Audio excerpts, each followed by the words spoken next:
ధన్యవాद प्रणाम प्रभु जी। హరే కృష్ణ దండ కృష్ణ ప్రభుజీ దండవత్ప్రణాం. हरे कृष्ण प्रभु जी, दंडवत प्रणाम। హరే కృష్ణ దండోద్భరణ ప్రభు. దండ హరే కృష్ణ.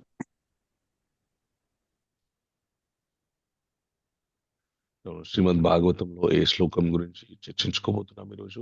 ఎవరికైనా తెలుసా? 1.5.4 Prabhuji. Very good, thank you Mataji. 1.5 ఒక శ్రీమద్ భాగవతం ప్రథమ స్కందం 5వ అధ్యాయం 4వ శ్లోకం. ఓకే, నైరాశ్యం చెందినటువంటి వ్యాస భగవానుడితోటి నారదముని యొక్క చర్చ.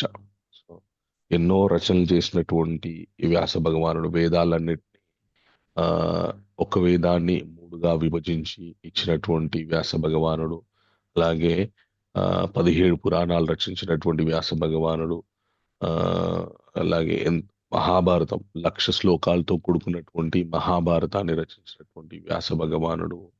ఆయన అంతగనం రచనలు చేసినా కూడా ఆయనకి ఇంకా తృప్తి కలగలేదు. జ్ఞానులకు ఉండేటటువంటి గొప్ప లక్షణం ఏంటి అంటే, వారు సమాజానికి అందించాల్సినటువంటి అతి ముఖ్యమైనటువంటి విషయం అందించేంత వరకు వాళ్ళకి తృప్తి కలగదన్నమాట.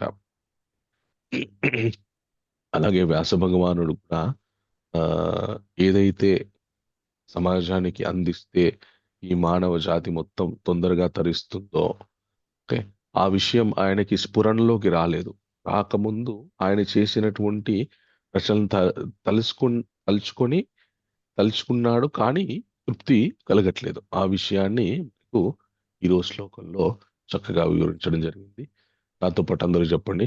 జిజ్ఞాసితం అదితం చ జిజ్ఞాసితం అదితం చ బ్రహ్మ యత్తత్ సనాతనం Brahma yattat సనాతనం తథాపి శోచస్య ఆత్మానం tathapi sojasya atmanam అకృతార్థ ఇవ ప్రభో. akritartha iva prabho. ఒకసారి చదువుదాం.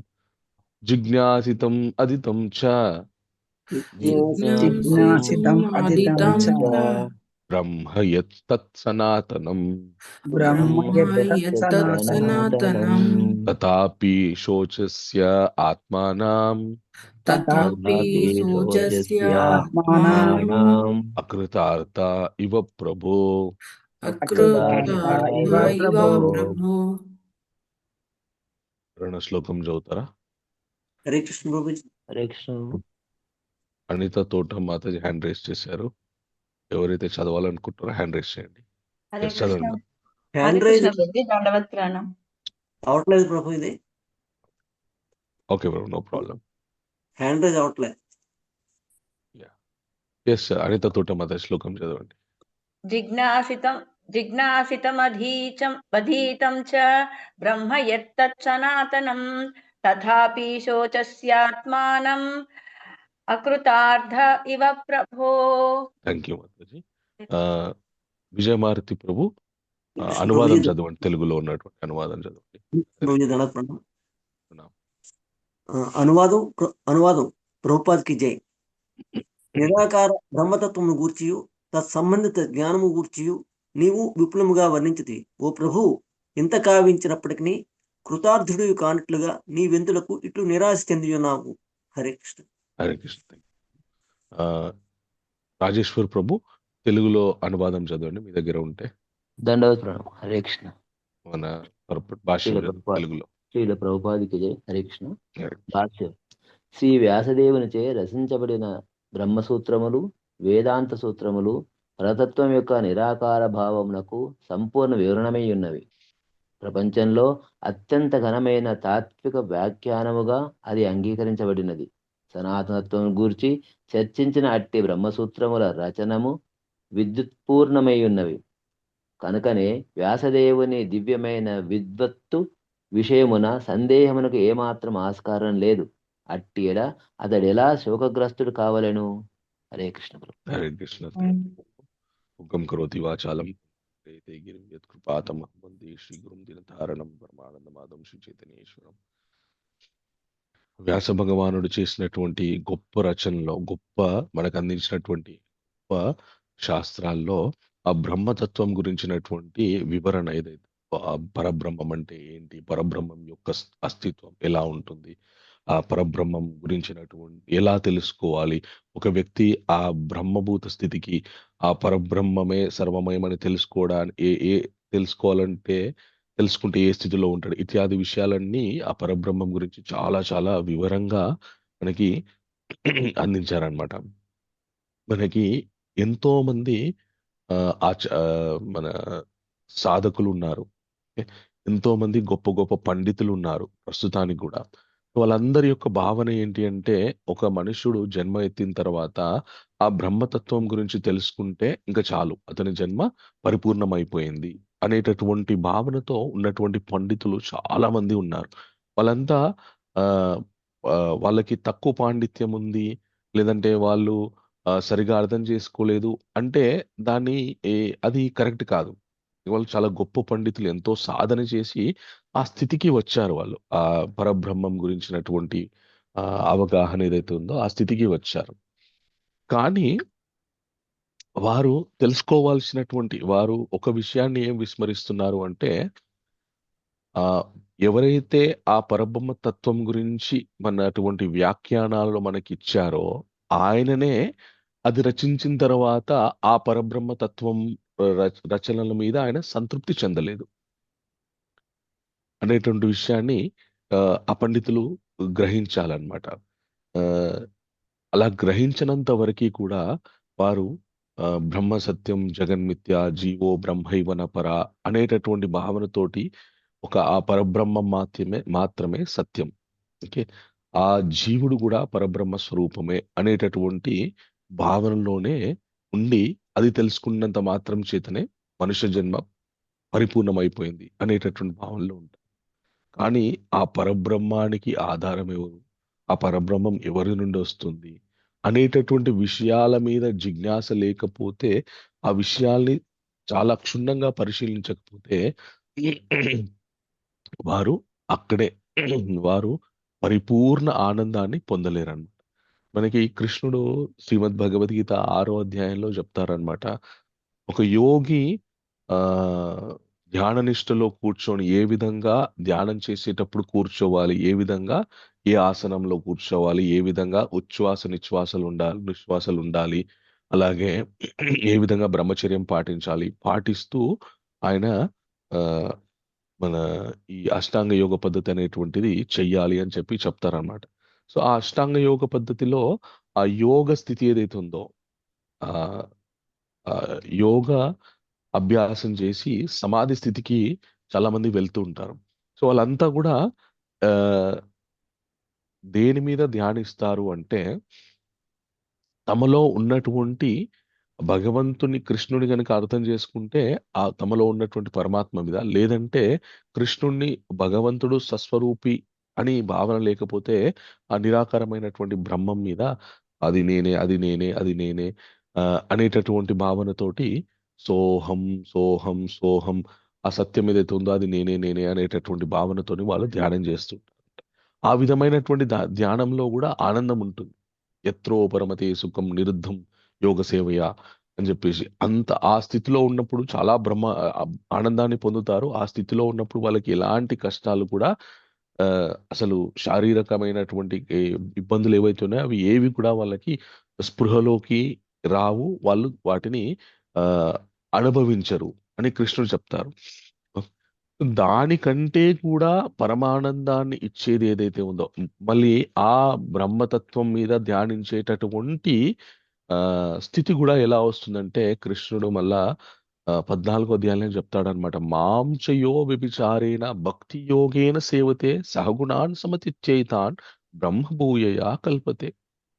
ఆ పరబ్రహ్మాన్ని అనుభవించాలి అన్నా కూడా, ఆ పరబ్రహ్మ స్థితికి వెళ్ళాలన్నా కూడా కృష్ణుణ్ణి భక్తితో అనన్య భక్తితో ఎవరైతే కొలుస్తారో వారికి మాత్రమే ఆ స్థితి కలుగుతుందని కృష్ణుడు చెప్పారనమాట, భగవంతుడు చెప్పారు. అయితే ఆ స్థితికి వెళ్ళిన తర్వాత వాళ్ళు భగవంతుని వదిలిపెట్టేస్తారు, ఇంకా అది మాత్రమే సత్యం అనేటటువంటి భావనలో ఉంటారు. కానీ దాని తర్వాత కృష్ణుడు చెప్పినటువంటి విషయాన్ని వాళ్ళు విస్మరిస్తారు. అదే అధ్యాయంలో మళ్ళీ చివరి శ్లోకంలో కృష్ణుడు చెప్తాడనమాట. బ్రహ్మణో హి ప్రతిష్టాహం అమృతస్య వేయస్య చ శాశ్వతస్య చ ధర్మస్య సుఖస్యైకాంతికస్య చ. ఆ పరబ్రహ్మం ఏదైతే ఉందో అది నా ఆధీనంలో ఉంది. నా యొక్క ఆ 14వ అధ్యాయం మొదట్లోనే చెప్తారనమాట కృష్ణుడు. మన మమయోనిర్ మహద్బ్రహ్మ తస్మిన్ గర్భం దధామ్యహం అని. సో ఆ పరబ్రహ్మం నుంచి సమస్తం వస్తుంది, కానీ ఆ పరబ్రహ్మానికి ఆ శక్తిని, ఆ విత్తనాన్ని ఇచ్చేది నేనే అని చెప్పేసి కృష్ణుడు చెప్తారనమాట. సో ఎవరైతే ఆ బ్రహ్మతత్వం గురించి, అదే పరమోత్కృష్టమైనటువంటి ఆధ్యాత్మిక జ్ఞానం అనేటటువంటి భావంలో ఉంటారో వారు ఈరోజు వ్యాస భగవానుడు పొందినటువంటి నిరాశ, నిస్పృహని అర్థం చేసుకొని ఈ పరబ్రహ్మ తత్వం కంటే, ఈ పరబ్రహ్మ తత్వం ఇచ్చే ఆనందం కంటే ఇంకా ఎక్కువ స్థాయిలో ఆనందం ఇచ్చేటటువంటి ఇంకొక విషయం ఉంది అని తెలుసుకోవాల్సినటువంటి అవసరం ఉంది. మనకి ఆచార్యులు, త్రిమతాచార్యులైనటువంటి శంకర భగవత్పాదాచార్యులు, అలాగే రామానుజాచార్యులు, అలాగే మధ్వాచార్యులు, వీళ్ళ ముగ్గురు కూడా గొప్ప సేవ చేశారు మనకి, భగవంతుని గురించినటువంటి భక్తిని ప్రచారం చేసి. సో ఈ ముగ్గురులో శంకర భగవత్పాదాచార్యులు మొదట ఆయన నిరాకార పరబ్రహ్మ తత్వం గురించి ప్రతిపాదిస్తూ చివరిలో ఆయన భగవంతుడి యొక్క సాకార తత్వాన్ని ప్రతిపాదించారు. రామానుజులు అలాగే మధ్వాచార్యుల వారు మొదటి నుండి భగవంతుడి యొక్క సాకార తత్వాన్నే ఉపాసన చేస్తూ చివరికి కూడా ఆ సాకార తత్వం గురించిన ఉపాసనతోటే మన సాధన పరిపూర్ణమవుతుంది, ఆ భగవంతుని యొక్క సాకార రూపానికి ఏమైనా దాసులం అవ్వాలి అనేటటువంటి ప్రతిపాదన చేశారు. అయితే ప్రస్తుతం ఉన్నటువంటి పండితుల్లో ఈ భేదాభిప్రాయం ఎందుకు వచ్చింది? అందరూ ఎందుకు సాకార తత్వాన్ని, భగవత్ సాకార తత్వాన్ని మాత్రమే ప్రేమించలేకపోతున్నారు అంటే, శంకరులు ఎప్పుడైతే తన యొక్క ఆధ్యాత్మిక ప్రయాణాన్ని మొదలుపెట్టారో చాలా భాగం వరకు ఈ నిరాకార తత్వం గురించి ప్రతిపాదించడం వల్ల అది మాత్రమే సత్యం అనేటటువంటి అవగాహనకు వచ్చారన్నమాట. శంకరాచార్యులు వారు ఎన్నో రచనలు చేసి దాంట్లో సాకార తత్వం గురించి చాలా గొప్పగా వర్ణించి చివరికి ఆయన ఈ జ్ఞానులంతా, పండితులంతా కూడా మోక్షము అనేటటువంటి విషయం గురించి సమయాన్ని వృధా చేస్తూ ఉంటారు. కానీ నేను మాత్రం ఆ యదునందనుని యొక్క 2 పాదముల యందు ప్రతినిత్యం భక్తిని పెంపొందించుకోవడానికి మాత్రమే ఇష్టపడతాను. ఎందుకంటే మా ప్రేమని, భగవంతుని మీద ప్రేమ పెంచుకునేటటువంటి ప్రేమైక భక్తుల యొక్క ధ్యేయం అది మాత్రమే ఉంటుంది అనేటటువంటి విషయాన్ని వారు ప్రతిపాదించారు. ఎవరైతే జ్ఞానులు ఈ పరబ్రహ్మతత్వం గురించి సాధన చేసినటువంటి జ్ఞానులు దాంట్లోనే చాలా వరకు సాధన చేసి ఈ చివరిగా ఆయన ప్రతిపాదించినటువంటి విషయాన్ని వదిలిపెట్టడం వల్ల మనకి సనాతన ధర్మంలో 2 విభాగాలుగా విభజించబడ్డది. ఒకటేమో బ్రహ్మతత్వం మీద ఉపాసన చేసేటటువంటి వాళ్ళు, ఒకలేమో ఆ బ్రహ్మతత్వం కూడా కృష్ణుడి యొక్క శరీరంలో నుండి వచ్చేటటువంటి కాంతియే అనేటటువంటి భావనతోటి కృష్ణుడు ఆయన యొక్క సాకార రూపం ఏదైతుందో ఆ సాకార రూపాన్ని నేను దాసున్నవ్వాలి అనేటటువంటి భావనతో సాధన చేసేటటువంటి 2 రకాలైనటువంటి సాధకులుగా మన సనాతన ధర్మంలో ఒక చిన్న విభజన జరిగింది. అందరూ ఉపాసన చేసేది ఒకే భగవంతుని, కానీ కొద్దిగా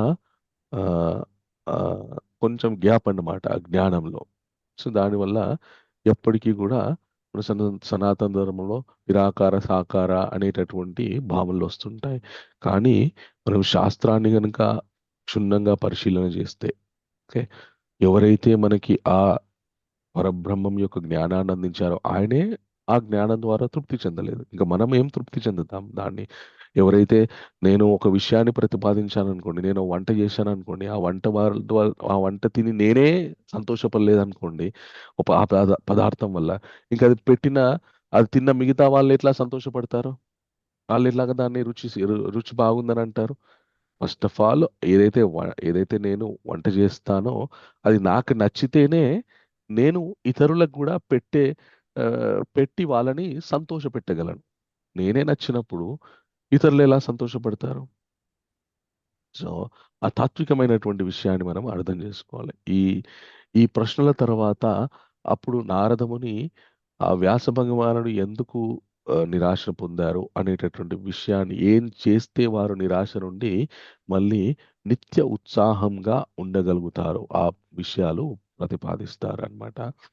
సో మనం తెలుసుకోవాల్సింది ఈ ఒక ముఖ్యమైనటువంటి శ్లోకం ద్వారా మనం ఏం తెలుసుకోవాలి అంటే, కేవలం పరబ్రహ్మ తత్వం గురించినటువంటి జ్ఞానం పరిపూర్ణమైనటువంటి ఆనందాన్ని ఇవ్వదు అనేటటువంటి విషయాన్ని మనం తెలుసుకోవాలి.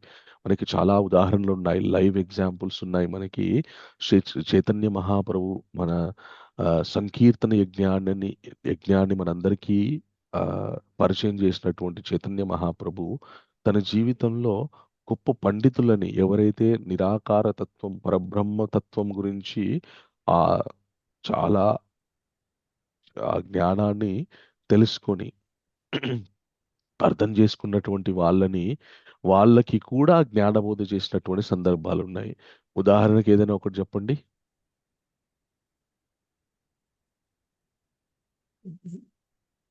Keshava Bharati.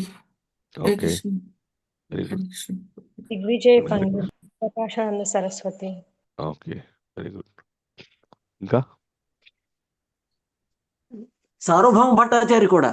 Very good, very good. Sarvabhauma Bhattacharya, Sarvabhauma Bhattachari కూడా.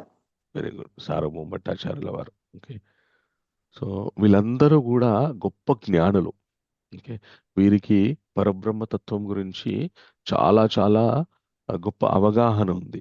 సో అది మాత్రమే చాలా గొప్ప స్థితి మనం చేరుకోగలిగితే, మానవ జన్మ ఎత్తిన తర్వాత ఆధ్యాత్మిక పదములో మనం చేరుకోగలిగితే, ఆ పరబ్రహ్మ తత్వం గురించినటువంటి ఆ, గాఢమైనటువంటి జ్ఞానం మనం సంపాదిస్తే పరిపూర్ణం జీవితం అనేటటువంటి భావనలో ఉన్నారు. ఎప్పుడైతే వీళ్ళు చైతన్య మహాప్రభువుని కలవడం జరిగిందో, చైతన్య మహాప్రభుతో ఆ, చర్చ చేయడం జరిగిందో, అప్పుడు వారికి దీనికి మించిన ఆనందం ఇంకొకటి ఉంది అని ఆ స్థితికి వస్తారనమాట. సార్వభౌమ నాకు ఒక గొప్ప ఎగ్జాంపుల్, ఒక గొప్ప ఉదాహరణ ఏం నచ్చుతుందంటే, సార్వభౌమ భట్టాచార్యుల వారు మొట్టమొదటిగా చైతన్య మహాప్రభుని చూసినప్పుడు, ఆయన ఎప్పుడైతే ఫస్ట్ టైం జగన్నాథ్పురికి వస్తారో, ఆ జగన్నాథుని చూడగానే ఆయన మూర్ఛపడిపోతారు. మిగతా వాళ్ళంతా కూడా ఈయనేదో ఓవర్ యాక్షన్ చేస్తున్నారు, ఈయనేదో పిచ్చివాడు అనేటటువంటి భ్రాంతిలో ఉంటారు. కానీ సార్వభౌమ భట్టాచార్యులు మాత్రం గ్రహిస్తారు, ఈయనే పిచ్చివాడు, అతి చేయట్లేదు, కానీ ఈయన జ్ఞాని.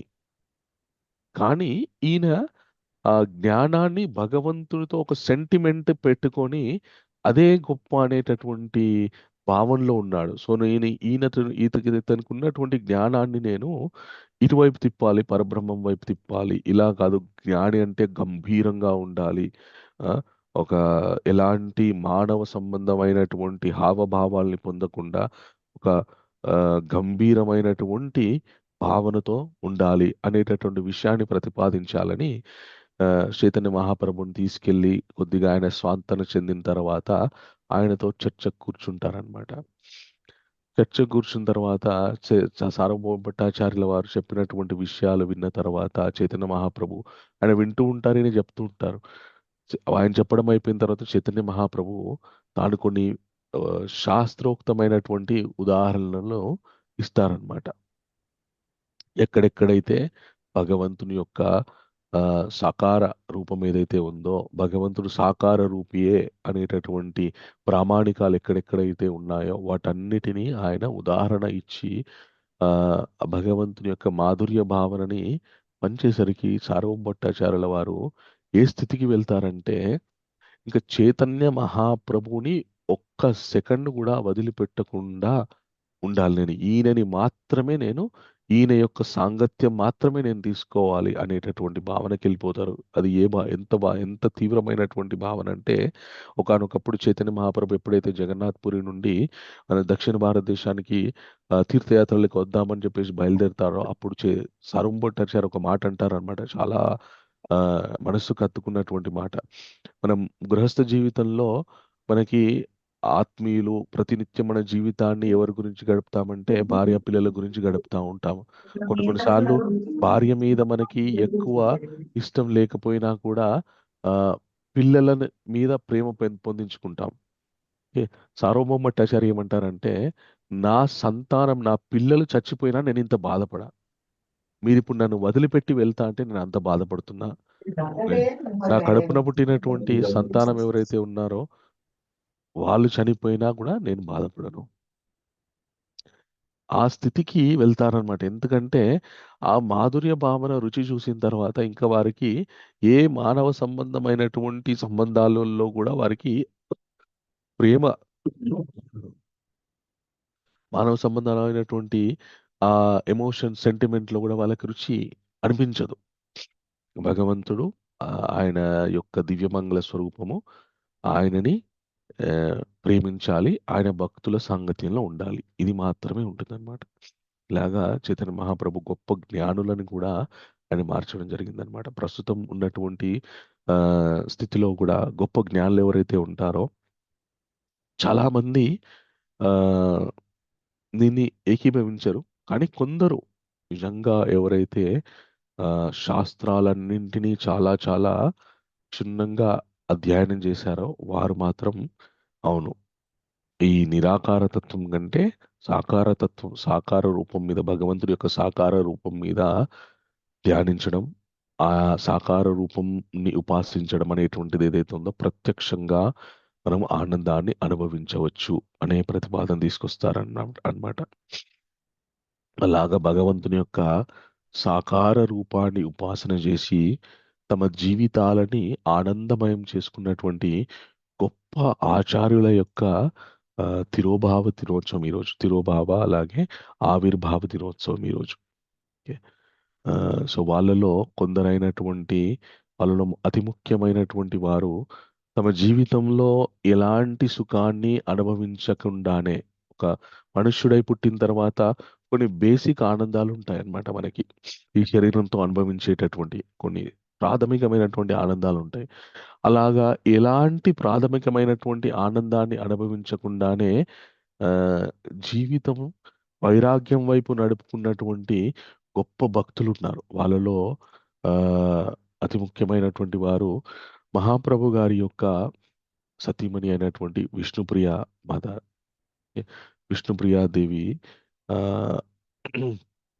ఆవిడ తన జీవితంలో పాపం ఎలాంటి, ఆవిడ గురించి చదువుతుంటే ఈరోజు ఆవిడ ఆవిర్భావ దినోత్సవం, ఆవిడ గురించి 4 మాటలు మాట్లాడాలని ఆవిడ గురించి చదువుతుంటే నాకు మహాప్రభు మీద చాలా అంటే అంటే ఎందుకు ఈయన ఇంత మన ఏమంటారు మనస్సును రాయి చేసుకున్నాడు ఈమె విషయంలో, ఎందుకు ఆవిడకి ఏ కొద్ది సుఖాన్ని కూడా ఇవ్వలేకపోయారని ఒక రకమైనటువంటి చిన్న ఆ కోపం అనిపించింది అనమాట. అరే, ఒక భర్తగా ఆయన నిర్వర్తించాల్సినటువంటి సామాన్య ధర్మాలు కూడా ఈవిడ ఎందుకు నిర్వర్తించలేదే మహాప్రభు, ఎందుకు ఈవిడకి అన్యాయం చేశారని అనిపించింది. కానీ చివరిగా ఆవిడ గురించినటువంటి మొత్తం చదివేసరికి ఓహో, ఇందు గురించి ఆ మహాత్ములు ఏది చేసినా కూడా మానవాళి కళ్యాణం గురించే చేస్తారని అనిపించింది అనమాట. సో విష్ణుప్రియ మహాప్రభు యొక్క మొట్టమొదటి భార్య ఎవరు? Hare Krishna. Lakshmipriya Prabhuji. Very good. Lakshmipriya first భార్య. సో ఆవిడ శరీరం వదిలిపెట్టిన తర్వాత సచీదేవి మహాప్రభుకి మళ్ళీ రెండో వివాహం చేయాలని చెప్పేసి ఆవిడ అనుకుంటుంది. ఎప్పుడైతే మహాప్రభు కేవలం 18 సంవత్సరాలు ఉన్నప్పుడే తన మొట్టమొదటి భార్యని కోల్పోయారు ఆయన, లక్ష్మీప్రియాన్ని. తర్వాత సచీదేవి రెండో వివాహం చేయాలని చెప్పి సంబంధాలు వెతుకుతూ ఉంటే వాళ్ళ ఊర్లో కాశీనాథ్ పండిత్ అని ఆయన ఉంటారనమాట.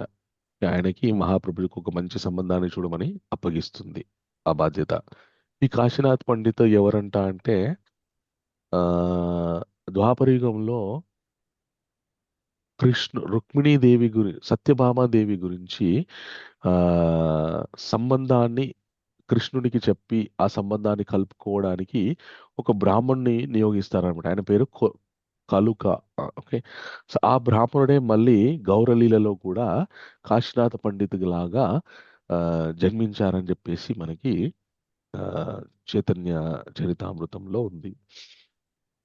ఆయనే మళ్ళా ఈ విష్ణుప్రియ యొక్క సంబంధాన్ని మహాప్రభు సచీదేవికి చెప్తారనమాట.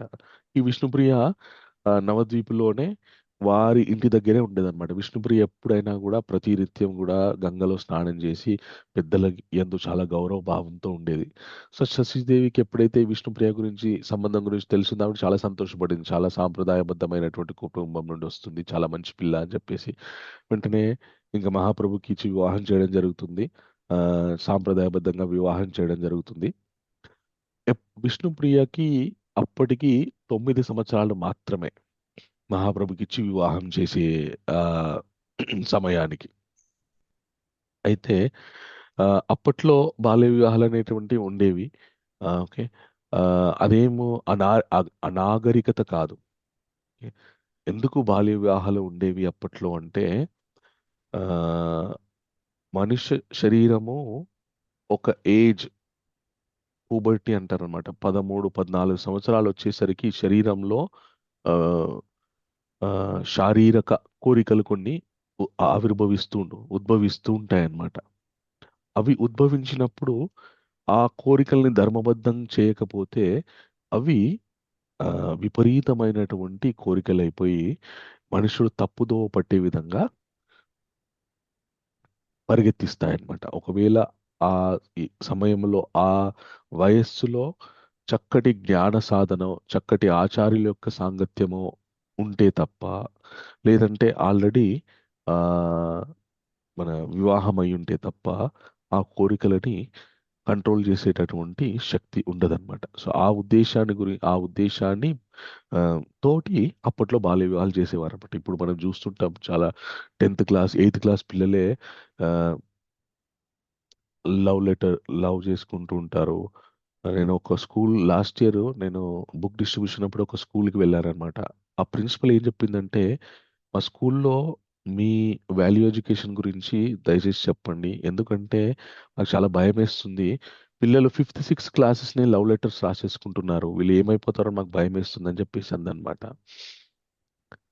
అంటే ఆ ఏజ్లోనే పిల్లల శరీరంలో కోరికలు రావడము, ఆ, వాటిని తీర్చుకోవడానికి ఏదో తప్పు దోవలు పట్టడము, దీనివల్ల ఆ, సరైనటువంటి జ్ఞానాన్ని పొందలేకపోవడం, దానివల్ల జీవితాన్ని పాడు చేసుకోవడం ఇలా జరుగుతుంది. దీని బదులు చిన్నప్పుడే వివాహం జరిగి ఉంటే కనుక, అంటే ఇప్పుడు అది ఇల్లీగల్ ఇప్పుడు చేయడం, అది చాలా ఇల్లీగల్, కానీ అప్పట్లో ఎందుకు చేశారో ఆ విషయాన్ని గురించి చెప్తున్నాను అనమాట. ఇప్పుడు చేయడం చాలా చాలా తప్పు, ఇల్లీగల్ కూడా. కానీ అది చేయడం వల్ల ఏ ఉపయోగం గురించి చేశారో దాని గురించి మాత్రమే మనం అర్థం చేసుకోవాలి. సో మనిషి యొక్క శరీరాన్ని కలిగే కోరికలను అవి ఎప్పుడైతే ఉద్భవిస్తాయో అప్పుడే వాటిని ధర్మబద్ధం చేయడానికి బాల్య వివాహాలు అప్పట్లో చేసేవారనమాట. చేసిన తర్వాత ఆ పిల్లకి ఎవరైతే వధువు ఉంటుందో ఆవిడకి టీనేజ్ వచ్చేంత వరకు 14, 13, 14 సంవత్సరాలు వచ్చేంత వరకు భర్త దగ్గరికి పంపేవాళ్ళు కాదు. చాలా సందర్భాల్లో, కొన్ని సందర్భాల్లో పంపేవారు. సో విష్ణుప్రియకి మహాప్రభు తోటి వివాహం అయింది, కానీ అత్తారింటికి పంపలేదు. ఆవిడకి 14 సంవత్సరాలు వచ్చిన తర్వాత ఆ, మహాప్రభు దగ్గరికి పంపించారనమాట. సో అలా కొంతకాలం వాళ్ళు కాపురం చేసిన తర్వాత ఆ, ఈ వివాహం జరిగిన తర్వాత మహాప్రభు ఒకసారి గయా వెళ్తారు వాళ్ళ నాన్నగారికి శ్రాద్ధకర్మ చేయడానికి. ఎప్పుడైతే మహాప్రభు గయా వెళ్తారో అక్కడ గయాలో విష్ణు పాదాలను చూసిన తర్వాత ఇంకా ఆయన స్పృహ కోల్పోతారనమాట. విష్ణు పాదాలని దర్శించుకున్నంత మాత్రం చేత ఆయన నా స్వామి యొక్క పాదాలని చెప్పేసి ఆయన స్పృహ కోల్పోతారు. చాలా కీర్తన చేసి స్పృహ కోల్పోతారు. కోల్పోయిన తర్వాత ఆయన్ని బహిర్ముఖం అంటే మళ్ళీ స్పృహలోకి తీసుకురావడానికి ఎంత ప్రయత్నించినా కూడా వీలవ్వదు. మళ్ళీ వాళ్ళు ఏం చేస్తారంటే గట్టిగా కీర్తనలు చేస్తారనమాట భగవంతుని యొక్క నామాన్ని. అప్పుడు మహాప్రభువు మళ్ళీ బహిర్ముఖులవుతారనమాట. అంటే మామూలు వాళ్ళు చూస్తే గనుక ఆయన మూర్ఛపోయాడని అనుకుంటాం. కానీ ఆయన సమాధిలోకెళ్ళిపోయారు. భగవంతుని యొక్క నామం, భగవంతుని యొక్క పాదాలు చూడగానే ఆయన సమాధిలోకెళ్ళిపోయారు. ఆ స్థితిలోని మళ్ళీ బయటకి తీసుకురావాలి అంటే మళ్ళీ ఏ విషయాన్ని ఆలోచిస్తూ, ధ్యానిస్తూ సమాధిలోకి వెళ్లారో మళ్ళీ ఆ విషయాన్ని ఆహ్, తీసుకొస్తేనే మళ్ళీ వాళ్ళు ఆ సమాధి నుండి బయటికొస్తారు. అలాగా ఇంకా అప్పుడెప్పుడైతే మహాప్రభు ఇంకా భగవంతుని యొక్క పాదాలను చూసి సమాధి స్థితిలోకి వెళ్ళిపోయారో, ఇంకప్పుడు ఆయనకు అర్థమైపోయిందనమాట ఆయన జీవిత లక్ష్యం ఏంటో. అప్పుడే ఈశ్వరపురిని కలవడం జరిగింది. ఈశ్వరపురి నుండి నామదీక్ష తీసుకోవడం జరిగింది. ఇంకా ఆయన యొక్క అక్కడి నుండి గయా వెళ్ళొచ్చిన తర్వాత నుండి ఆయనలో చాలా మార్పు అందరూ గూడా గమనించారు. ఒకానొక అందరూ కూడా గమనించి ఏమనుకున్నారంటే ఈయన త్వరలోనే సన్యాసం తీసుకుంటారు అనేటటువంటి భావనకొచ్చేసారనమాట. ఆ నోట ఈ నోట విని ఈ మాట సచీదేవికి కూడా వినబడింది. మహాప్రభు సన్యాసం తీసుకుంటారని. సచీదేవి చాలా బాధపడింది. ఆల్రెడీ మీ అన్నయ్య సన్యాసం అని చెప్పేసి వెళ్ళిపోయాడు. ఎక్కడున్నాడో తెలీదు. మీ నాన్నగారు శరీరాన్ని వదిలిపెట్టేశారు. నా ఆశలన్నీ నీ మీదే పెట్టుకున్నానిప్పుడు. నువ్వు గూడా సన్యాసం తీసుకుంటే నేనెవరి గురించి బతకాలని చెప్పేసి సచీదేవి అడుగుతుందనమాట. అప్పుడు మహాప్రభు తల్లిని ఓదార్చడానికి ఆయన వల్ల గాదు. ఇంకా ఓదార్చలేక ఏం చెప్పారంటే మనకి మహాప్రభు ఎందుకు ఈ అవతారాన్ని ఎత్తారో సచీదేవికి ఆ రహస్యాన్ని వివరిస్తారంట. అమ్మా నేను పూర్వజన్మలో ఇంతకుముందు జన్మల్లో నువ్వు అదితివి. నీ కడుపులో నేను వామనుడిగా జన్మించాను. ఆ తర్వాత నువ్వు దేవహూతివి. అప్పుడు నీ కడుపులో నేను కపిలుడిగా జన్మించాను. తర్వాత నువ్వు కౌశల్యవి. అప్పుడు నేను నీకు రామచంద్రమూర్తిగా జన్మించాను. ఇలాగా ప్రతి జన్మలో నువ్వే నా తల్లివి. ప్రతి జన్మలో నువ్వే నా తల్లివి. నువ్వు అనుకుంటున్నావు నేను నిన్ను వదిలిపెట్టేస్తున్నాను. కానీ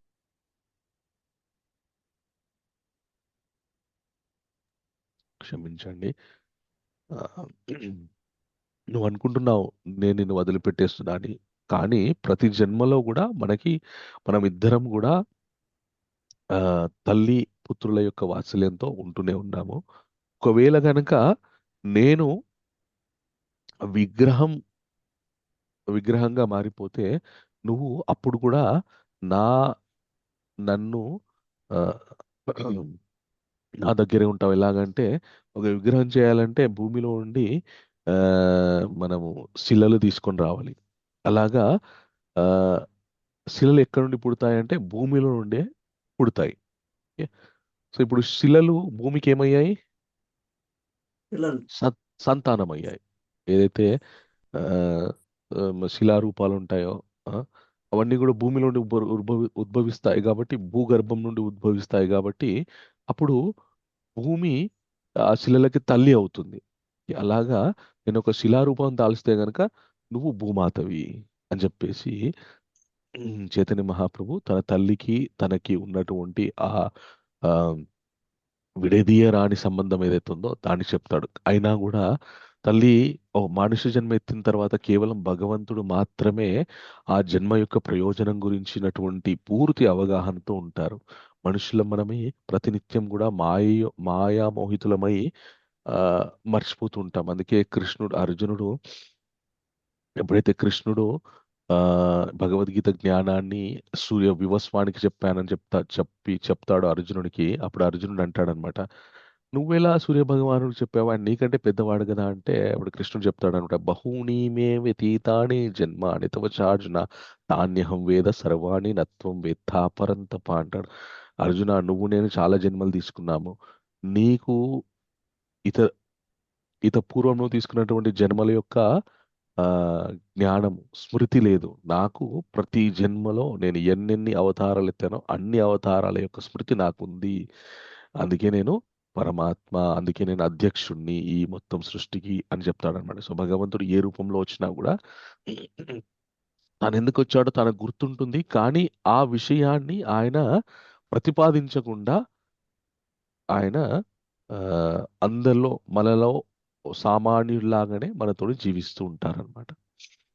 ఈ విధంగా సచీదేవికి మహాప్రభువు అవతరించినటువంటి ఈ జన్మలో నేను ఆ నిమాయిగా నీ గర్భంలో జన్మించాను తల్లి. ఎందుకు అంటే ఈ జన్మలో నేను సంకీర్తన యజ్ఞాన్ని నేను మనుషులకి అందించాలి. అందు గురించని ఆ ప్రయోజనం గురించని ఈ జన్మలో నేను ఆ, ఏ, ఆవిర్భవించడం జరిగింది. అది నేను అతి తొందరలో మొదలు పెట్టాలి అని చెప్పేసి సచిదేవిని ఆయనే ఆల్మోస్ట్ కన్విన్స్ చేస్తాడు. చేసిన తర్వాత ఆ, కానీ సచీదేవిని కన్విన్స్ చేస్తాడు కానీ విష్ణుప్రియ మాత్రం ఆ, ఆవిడికి ఒక విధంగా చెప్పాలంటే ఆ, అన్యాయం జరిగిందని అని చెప్పొచ్చు కానీ ఆ, న్యాయమే జరిగింది. సో విష్ణుప్రియ ఎప్పుడైతే ఇంకా మహాప్రభు ఇంకా సన్యాసం తీసుకుంటాడని తెలుస్తుందో ఆవిడ కొన్ని అపశకునాలు కనిపిస్తాయి. ఆవిడ ప్రతిరోజు కూడా వెళ్ళి గంగలో స్నానం చేస్తుంది. ఏ, ఒకసారి ఏం జరుగుతుందంటే ఆవిడ స్నానం చేయడానికి వెళ్ళినప్పుడు ఆవిడ కాలు దారిలో ఉన్నటువంటి ఒక రాతికి తగిలి దెబ్బ తగులుతుంది. రక్తం వస్తుంది. అయినా కూడా ఆవిడ గంగలోకి వెళ్ళి స్నానం చేసినప్పుడు ఆ, స్త్రీకి వివాహం జరిగిన తర్వాత ఒకప్పుడు పూర్వకాలంలో ముక్కు పుడక పెట్టేవారనమాట వివాహితమైనటువంటి స్త్రీలకి. ఆ ముక్కు పుడక ఉంటేనే ఏదైనా వ్రతాలు నోములు చేసుకోవడానికి ఆ స్త్రీ అర్హురాలు. ఓకే. ఆ ముక్కు పుడక ఏదైతే ఉందో ఆ గంగలో మునిగి స్నానం చేసినప్పుడు అది పోతుంది, గంగలో పడిపోతుంది. ఈవిడ దాని గురించి వెతుకుతుంది కానీ దొరకదు. చాలా బాధపడుతుంది. అయ్యో నా బహుకరించినటువంటి ఈ ఆ, నా ఆభరణమైనటువంటి ఒక వివాహిత స్త్రీకి ఉండాల్సినటువంటి అతి ముఖ్యమైనటువంటి ఆభరణమైనటువంటి ఈ ముక్కు పుడక పోయింది ఎలాగా అని ఏడుస్తూ ఇంటికి వస్తుంది. సచీదేవికి చెప్తుంది, అడుగుతుంది ఏమైంది అంటే ఇలా ముక్కు పుడక పోయిందని చెప్తుంది. చెప్పగానే ఏం పర్లేదులే పోన్లే అని చెప్పేసి ఆవిడ కొద్దిగా ఊరుకొస్తుంది. కానీ ఆ మహాప్రభు అర్థం చేసుకుంటాడనమాట ఈవిడ యొక్క బాధని, ఎందుకు అలా జరిగింది అనేటువంటి విషయాన్ని. సాయంకాలం ఆ, విష్ణుప్రియ దగ్గరికి మహాప్రభు వెళ్ళి ఆ దెబ్బ తగిలినటువంటి కాలుకి ఆయన ఆ, మందు రాస్తాడు. ఆ తర్వాత విష్ణుప్రియతోని చాలా ఆ, ఆప్యాయంగా మాట్లాడతాడు అనమాట. మాట్లాడి ఇంకా తాను ఇంక సన్యాసం తీసుకొని ఆ, ఈ మానవాళి యొక్క అందించాల్సినటువంటి ముఖ్యమైన సేవకి వెళ్ళాలి అనేటటువంటి విషయాన్ని ఆవిడకి ఆ, చెప్తాడు. చెప్పిన తర్వాత ఆవిడ ఇంకా దుఃఖపడుతుంది. దుఃఖపడ్డ తర్వాత ఆయన విష్ణుప్రియకు కూడా ఈ రహస్యాన్ని, తన జన్మ యొక్క రహస్యాన్ని ఆయన చెప్తాడు అని చెప్పేసి ఉందన్నమాట. ఆయన ఏం చెప్తారంటే, నువ్వు నా క్రితం జన్మలో నువ్వు సత్యభామాదేవివి. ఓకే, నువ్వు ఆ, అప్పుడు నేను ఇంతకుముందు ఆవిర్భవించినప్పుడు సత్యభామగా నువ్వు వచ్చావు. ఇప్పుడు నేను వచ్చినటువంటి జన్మ ప్రయోజనము మాత్రము సంసార జీవితంలో ఉండకూడదు. ఉంటే నేను ఎందుకు జన్మించానో అలా జన్మ యొక్క ప్రయోజనం పరిపూర్ణం అవ్వదు. కాబట్టి నేను ఈ సంసార జీవితాన్ని త్యజించి సన్యాస జీవితంలోకి వెళ్ళాలి అని చెప్పి ఆవిడ కూడా రహస్యాన్ని చెప్పి ఆవిడ ఆ, కళ్ళలో కళ్ళు పెట్టి చూస్తారంట మహాప్రభు. అంటే కేవలం దృష్టిపాతకం చేత విష్ణుప్రియ లో మహాప్రభు జ్ఞానాన్ని నింపారు అని చెప్పి చెప్తారనమాట. ఓకే. ఆ, కేవలం దృష్టి కళ్ళతోని ఆయన ఆ, మనకి ఎన్నో బోధనలు వింటే, ఒక ఆచార్యుని ఆశ్రయించి ఎన్నో బోధనలు వింటేనే మనకి జ్ఞానం అనేది వస్తుంది. కానీ భగవంతుడు తలుచుకుంటే ఏ విధంగానైనా జ్ఞాన ప్రసారణ చేయగలరు. సో విష్ణుప్రియాదేవికి ఆయన కేవలం దృష్టి ద్వారానే ఆయన జ్ఞానాన్ని ఆ, ఇచ్చారు ఆవిడకి అని చెప్పి ఇంకా అప్పటి నుండి విష్ణుప్రియ మహాప్రభుకి అనుమతిస్తుంది వెళ్ళడానికి. ఆ ప్రతినిత్యం కూడా మహాప్రభు సన్యాసం తీసుకోవడానికి వెళ్ళిన తర్వాత ప్రతినిత్యం కూడా విష్ణుప్రియ ఆ ఆ, జపం చేసిన తర్వాతనే మాత్రమే ఆవిడ ఏమైనా తీసుకునేది. ఈ జపం చేసేటప్పుడు ఆ, హరే కృష్ణ మహామంత్రం ఈ 16 అక్షరాలతో కూడుకున్నటువంటి హరే కృష్ణ మహామంత్రం చెప్పిన ప్రతిసారి ఒక బియ్యపు గింజ పెట్టి జపం అయ్యేసరికి ఎన్ని బియ్యపు గింజలు ఉంటాయో వాటితో మాత్రమే ఆవిడ ఆ, వంట చేసుకొని అది మాత్రమే భగవంతుడు నివేదించి తినేదన్నమాట. సో అంత ఆ, తీవ్రమైనటువంటి ఆధ్యాత్మిక సాధన చేస్తుండేది. అలాగే ఆవిడ ఆ, మొట్టమొదటిగా ఆవిడ ఎప్పుడైతే మహాప్రభు యొక్క వియోగంలో ఆవిడ చాలా చాలా బాధపడుతున్నప్పుడు మహాప్రభు ఆవిడకి కలలో వచ్చి ఆ తనని విగ్రహ రూపంలో ఆరాధించమని చెప్తాడు. చెప్పగానే ఆవిడ మహాప్రభుని ఒక వేప చెట్టు ఎక్కడైతే వాళ్ళ ఇంటి దగ్గర వేప చెట్టు నుండి ఒక విగ్రహాన్ని తయారు చేసి చేయించి ఆ విగ్రహంలోనే మహాప్రభుని చూస్తూ ఆవిడ జీవితాన్ని గడిపేదనమాట. మొట్టమొదటిగా మహాప్రభు యొక్క విగ్రహారాధన మొదలుపెట్టింది విష్ణుప్రియాదేవి. ఆవిడ కేవలం మహాప్రభుని ఆరాధించేదే కాకుండా కూడా నిత్యానంద ప్రభు ఎప్పుడైతే నవద్వీప్ వస్తారో నిత్యానంద ప్రభు ఈ సంకీర్తన యజ్ఞాన్ని ప్రచారం చేయడానికి కూడా ఆవిడ నిత్యానంద ప్రభుకి సహాయపడి చివరిగా తన శరీరాన్ని వదిలిపెడుతున్నమాట. అది విష్ణుప్రియాదేవి చేసినటువంటి త్యాగం. ఓకే, మనకి ఈరోజు ఇంకా ఆ, చాలా వరిష్ఠ వైష్ణవుల యొక్క ఆవిర్భావ దినోత్సవం ఉంది. ఓకే, వారి గురించి కూడా మనము చక్కగా తెలుసుకుందాము.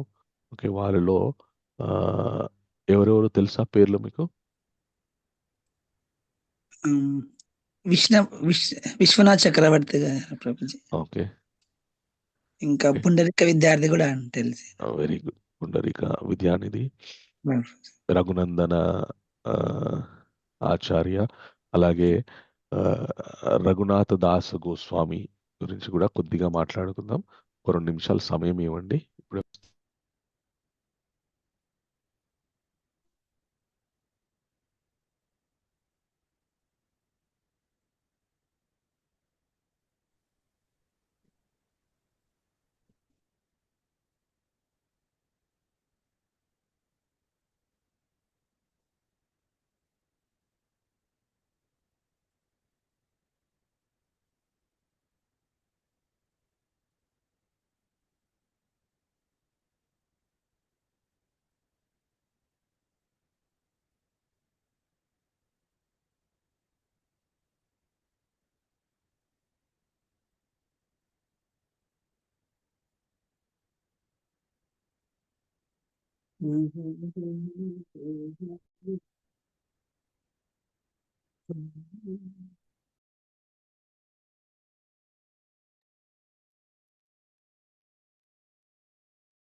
హరే కృష్ణ, క్షమించాలి. ఈరోజు మనము ఆ, విష్ణుప్రియ మాతతో పాటు ఆవిర్భవించినటువంటి వైష్ణవులు ఎవరెవరు అంటే, అలాగే ఈరోజు గొప్ప తిథి వసంత పంచమి. ఓకే, వసంత పంచమి కూడా ఎందుకు జరుపుకుంటారు, ఎలా వచ్చింది అనేటువంటి విషయాన్ని కూడా మనం తెలుసుకుందాం. పుండరీక విద్యానిధి, ఓకే, ఈయన ఆవిర్భావ దినోత్సవం కూడా. ఈయనని మహాప్రభు చాలా గౌరవించేవారు. ఓకే, ఆ, ఈయనని ఆ, ద్వాపర యుగంలో రాధారాణి యొక్క తండ్రి గారైనటువంటి వృషభాను ఎవరైతే ఉన్నారో ఆయననే మళ్ళీ గౌరలీలలో పుండరీక విద్యానిధిగా వచ్చారని చెప్తారనమాట. ఓకే, ఈ పుండరీక విద్యానిధికి ఆ, గురించినటువంటి చాలా విషయాలు ఉన్నాయి. దాంట్లో ఒక చాలా అద్భుతమైనటువంటి సన్నివేశం ఏంటి అంటే, మహాప్రభు గదాధర పండితుని పుండరీక విద్యానిధి దగ్గరికి వెళ్ళి దీక్ష తీసుకోమని చెప్తారనమాట. ఈ గదాధర పండిత పుండరీక విద్యానిధి దగ్గరికి వస్తారు. ఆయన గురించి ఎక్కడున్నారని తెలుసుకొని వస్తారనమాట. ఈయన మహాప్రభుయే పుండరీక విద్యానిధి దగ్గర దీక్ష తీసుకోమన్నారంటే ఆయన ఎంత గొప్ప ఆచార్యుడు, ఆయన ఎంత గొప్ప పండితుడు, ఆయన ఎంత పెద్ద గోస్వామియో అనుకొని ఒక రేంజ్లో ఆ ఎక్స్పెక్టేషన్ పెట్టుకొని వస్తాడనమాట. చాలా చాలా వైరాగ్యంతో ఉంటారనుకొని. ఎప్పుడైతే పుండరీక విద్యానిధి దగ్గరికి వస్తారో ఈ పుండరీక విద్యానిధి చూసి ఆశ్చర్యపోతారు.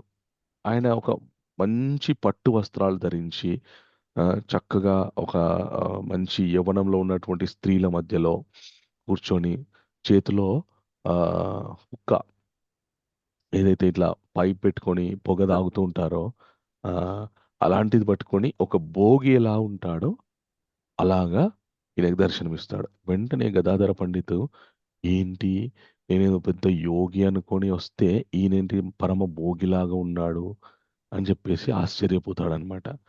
ఆశ్చర్యపోగానే ఈ పుండరీక విద్యను అయితే అడుగుతాడు, ఏంటి మీరు వచ్చినటువంటి విశేషం ఏంటి అంటే, ఆయన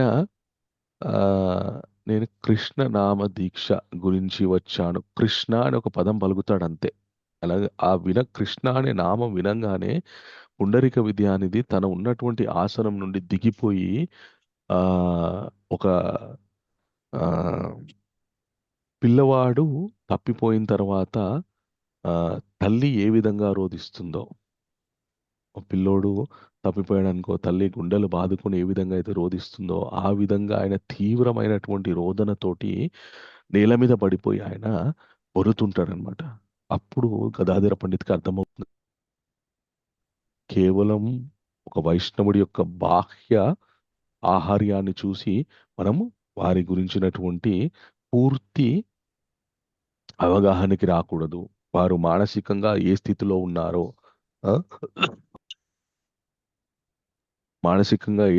ఉన్నారో తెలుసుకోవడానికి ప్రయత్నం చేయాలని చెప్పేసి మనం ఆయనకు అర్థమవుతుందన్నమాట. అయితే భగవద్గీతలో కూడా ఏం చెప్తారంటే, ఎవరైతే గొప్ప జ్ఞానులు ఉంటారో వాళ్ళ శరీరంలో ఉన్నటువంటి ఈ మన ఇంద్రియాలు ఏవైతే ఉన్నాయో వాటి పని అవి చేసుకుంటూ ఉంటాయంట. పశ్యన్ శృణ్వన్ స్పృశన్ జాగ్రన్ అష్టన్ గచ్చన్ స్వపన్ శ్వాసన్ ప్రలాపన్ విసర్జన్ గ్రన్నన్ ఉన్మిషన్ నిమిషన్ అపి ఇంద్రియార్థేషు వర్తంత ఇది ధారయన్ అని కృష్ణ చెప్తారు. ఒక జ్ఞానుల యొక్క శరీరంలో ఉన్నటువంటి భాగాలు ఏవైతే ఉన్నాయో, ఇంద్రియాలు ఏవైతే ఉన్నాయో, ఇప్పుడు చేతికి నోటికి తినేటటువంటి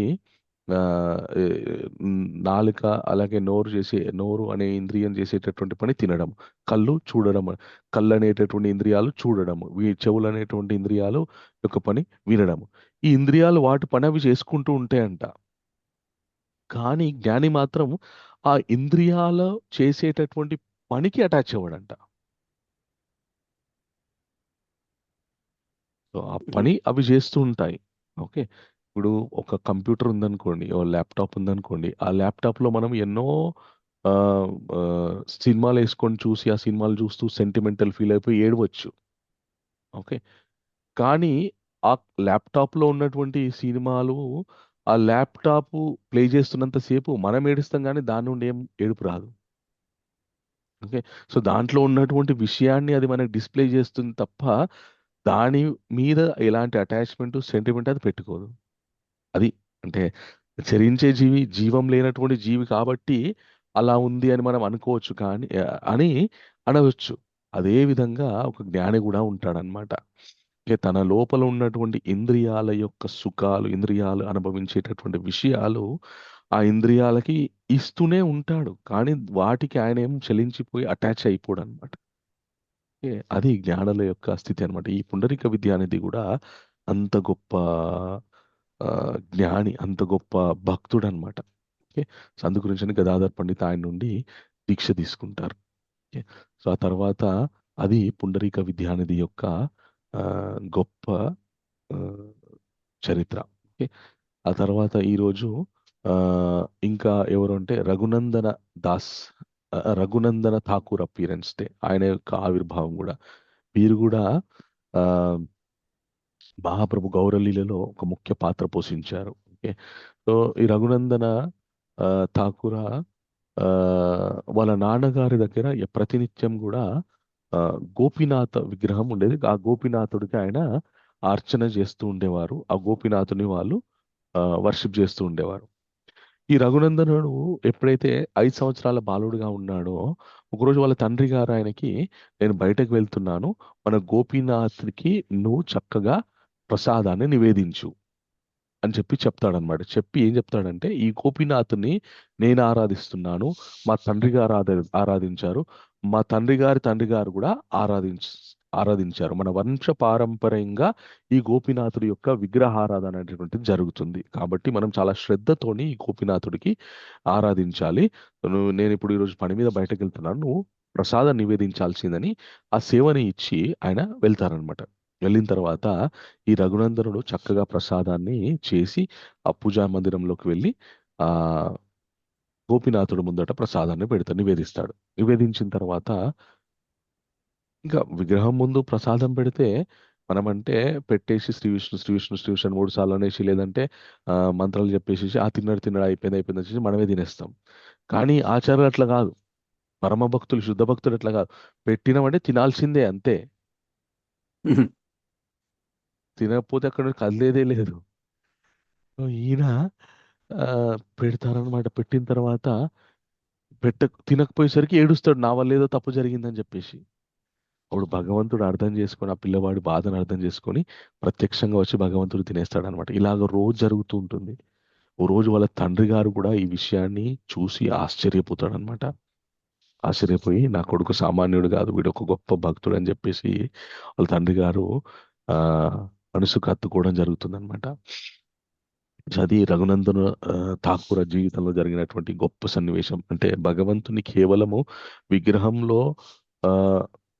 విగ్రహం ఉంది, ఆ విగ్రహం ఏదో భగవంతుని విగ్రహం కాబట్టి మనము గౌరవించాలి అనేటటువంటి భావనతో కాకుండా, ఆ విగ్రహమే భగవంతుడు, ప్రత్యక్షంగా విగ్రహ రూపకంగా భగవంతుడు నా ముందే ఉన్నాడు అనేటటువంటి భావన పెంపొందించుకున్నటువంటి ఆచారాల్లో గొప్ప ఆచారాలు మన రఘునందన ఠాకూర.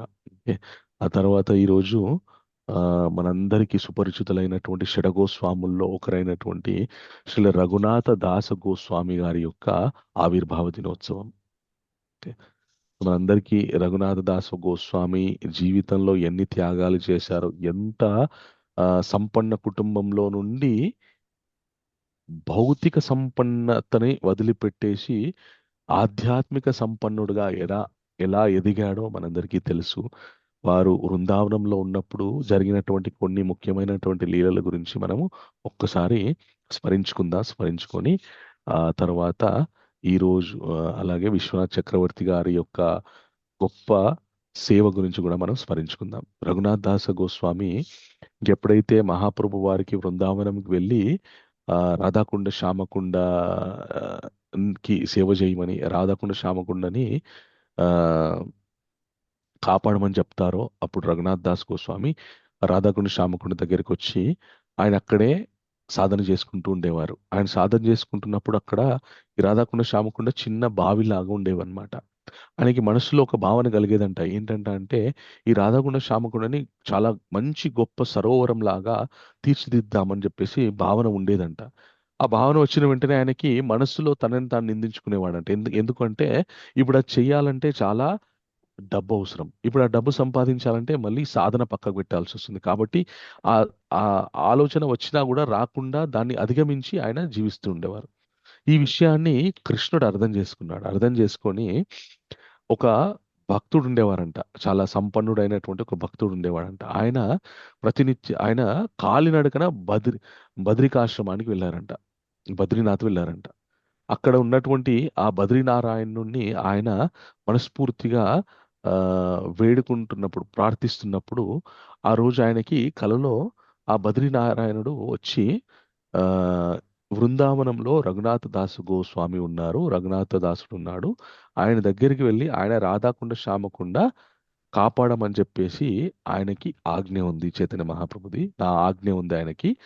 సో ఆ రాధాకుండ శ్యామకుండని పునరుద్ధరించడానికి నువ్వు సహాయం చేయవలసింది, నువ్వు ఆ డబ్బుని వినియోగించవలసింది అని చెప్పేసి కలలో చెప్తారంట. చెప్పగానే ఆ సంపన్నుడు రఘునాథ్ దాస్ గోస్వామి దగ్గరికి వచ్చి ఆయన యొక్క ఆజ్ఞ తీసుకుంటారు. స్వామి మీరు ఆజ్ఞాపిస్తే నేను ఈ శ్యామకుండ రాధాకుండని పునరుద్ధరిస్తానంటే సరే అని చెప్పేసి రఘునాథ్ దాస్ గోస్వామి, ఇది భగవంతుడి యొక్క ఆ ఆ, మన లీలని అని చెప్పేసి ఆయనకి ఆజ్ఞిస్తారు. వాళ్ళప్పుడు ఇంకా ఈ శ్యామకుండ రాధకుండా చక్కగా తీర్చిదిద్దడానికి ప్రయత్నిస్తారు. అక్కడ ఆ శ్యామకుండ రాధకుండ దగ్గర ఒక 5 చెట్లు ఉండేవంట. ఓకే, అవి నార్మల్ సామాన్యమైనటువంటి చెట్లు అని చెప్పేసి కొట్టేద్దామని చెప్పేసి అనుకుంటున్నప్పుడు ఆ, రఘునాథ్ దాస్ గోస్వామి కలలో పాండవులు వస్తారంట. మేమే ఆ 5 చెట్లుగా ఈ శ్యామకుండ రాధాకుండ దగ్గర ఉన్నాము, దయచేసి మమ్మల్ని ఇక్కడ నుండి తీసేయద్దని చెప్పేసి వేడుకుంటారంట. వేడుకోగానే రఘునాథ్ దాస్ గోస్వామి వెంటనే మరుసటి రోజు ఆ చెట్లను కొట్టేదో, చెట్లు అట్లాగే ఉండని అని చెప్పేసి చెప్తారు. ఇప్పటికి కూడా మనకి ఈ శ్యామకుండ రాధాకుండ దగ్గర ఆ చెట్లు ఉన్నాయి. అలాగా రఘునాథ్ దాస్ గోస్వామి శ్యామకుండ రాధాకుండని పునరుద్ధరించారు. హరే కృష్ణ. పునరుద్ధరించారు. ఉద్ధరించి ఆయన ఎంత గొప్ప సాధన చేస్తుండేవారంటే, సాధన చేస్తున్నప్పుడు ఆయనకి బాహ్య స్మృతి అనేటువంటిది ఉండేది కాదు. ఒకప్పుడు ఇప్పుడంటే ఆ బృందావనము, ఆ శ్యామకుండ రాధకుండ, మానసికంగా ఇవన్నీ కూడా మంచి మన సిటీస్ అయిపోయి, మంచి టౌన్స్ అయిపోయాయి. కానీ అప్పుడు చాలా అడవి ప్రాంతాలు అవన్నీ. ఆయన సాధన చేస్తున్నప్పుడు అక్కడ ఒక పులి వచ్చి ఏ, ఇంకా క్రూరముగాలు మనుషులను చూసి తినేద్దామనేటటువంటి ఆలోచనతో ఉంటాయి. ఆయనని ఆ ఆయన మీదికి ఒక పులి అక్కడికి ఒక పులి వస్తూ ఉండేదంట. ఓకే, ఆ పులి నుండి రఘునాథ గోస్వామిని కాపాడడానికి కృష్ణ కాపలా కాస్తూ ఉండేవాడంట. ఇది మన ఆచార్యులైనటువంటి సనాతన గోస్వాములు వారు చూసి, నాయన నువ్వు ఇట్లాగా అడవిలో కూర్చొని ఇక్కడ ఎలాంటి కుటీరం లేకుండా నువ్వు సాధన చేసుకుంటే నిన్ను రక్షించడానికి భగవంతుడు వస్తున్నాడు, ప్రత్యక్షంగా నీకు కాపలా కాస్తున్నాడు. మనం భగవంతునికి సేవ చేయాలని భగవంతునితో మనం సేవ తీసుకోకూడదు అని చెప్పి నీకు ఒక కుటీరాన్ని ఏర్పాటు చేసుకో అని చెప్తారంట. చెప్పిన తర్వాత రఘునాథ్ దాస్ గోస్వామి ఆయన సరే అంటారు, కానీ మళ్ళీ యథావిధిగానే జపం చేసుకుంటూ ఉంటారు. ఓ రోజు ఎండలో కూర్చొని జపం చేసుకుంటూ ఉంటే శ్రీమతి రాధారాణి వచ్చి తన పైట కొంగుని ఆయనకి ఎండ తగలకుండా ఆయన మీద పెడుతుందంట. మళ్ళీ ఆచార్యులు చూసి, నాయన నీకు ఈత పూర్వమే చెప్పాం, మళ్ళీ చెప్తున్నాం, నువ్వు చేస్తున్నటువంటి చాలా తప్పు. నువ్వు జపం చేస్తున్నావు బాగానే ఉంది, కానీ నువ్వు జపం చేస్తుంటే నీకు ఎండ తగలకుండా, పులి క్రూరమృగాలు నిన్ను అటాక్ చేయకుండా రాధాకృష్ణులు వచ్చి కాపాడుతున్నారు. వాళ్ళని సేవకులా అని చెప్పి మనమంటే భగవంతుణ్ణి ఒక సేవకుడుగానే పరిగణిస్తాం. కృష్ణ నాకు జీవితంలో అది ఇవ్వు, ఇది ఇవ్వు, నా జీవితంలో ఎలాంటి ఇబ్బందులు లేకుండా చూడు. ఆల్మోస్ట్ మన ప్రార్థనలు ఎట్లా ఉంటాయంటే ఆ, మ్, అది డైరెక్ట్గా చెప్పం, కానీ మీరు నాకు ఒక మంచి సర్వెంట్గా ఉండండి. నేను సర్వెంట్ అవ్వడం పక్కకు పెట్టేసేసి, నేను సర్వెంట్ అవ్వాలని అనుకోవడం, అడగడం పక్కకు పెట్టేసి, మీరు నాకు ఒక మంచి సర్వెంట్ అవ్వండి అనే మన యొక్క ప్రార్థన యొక్క సారం ఉంటుందన్నమాట.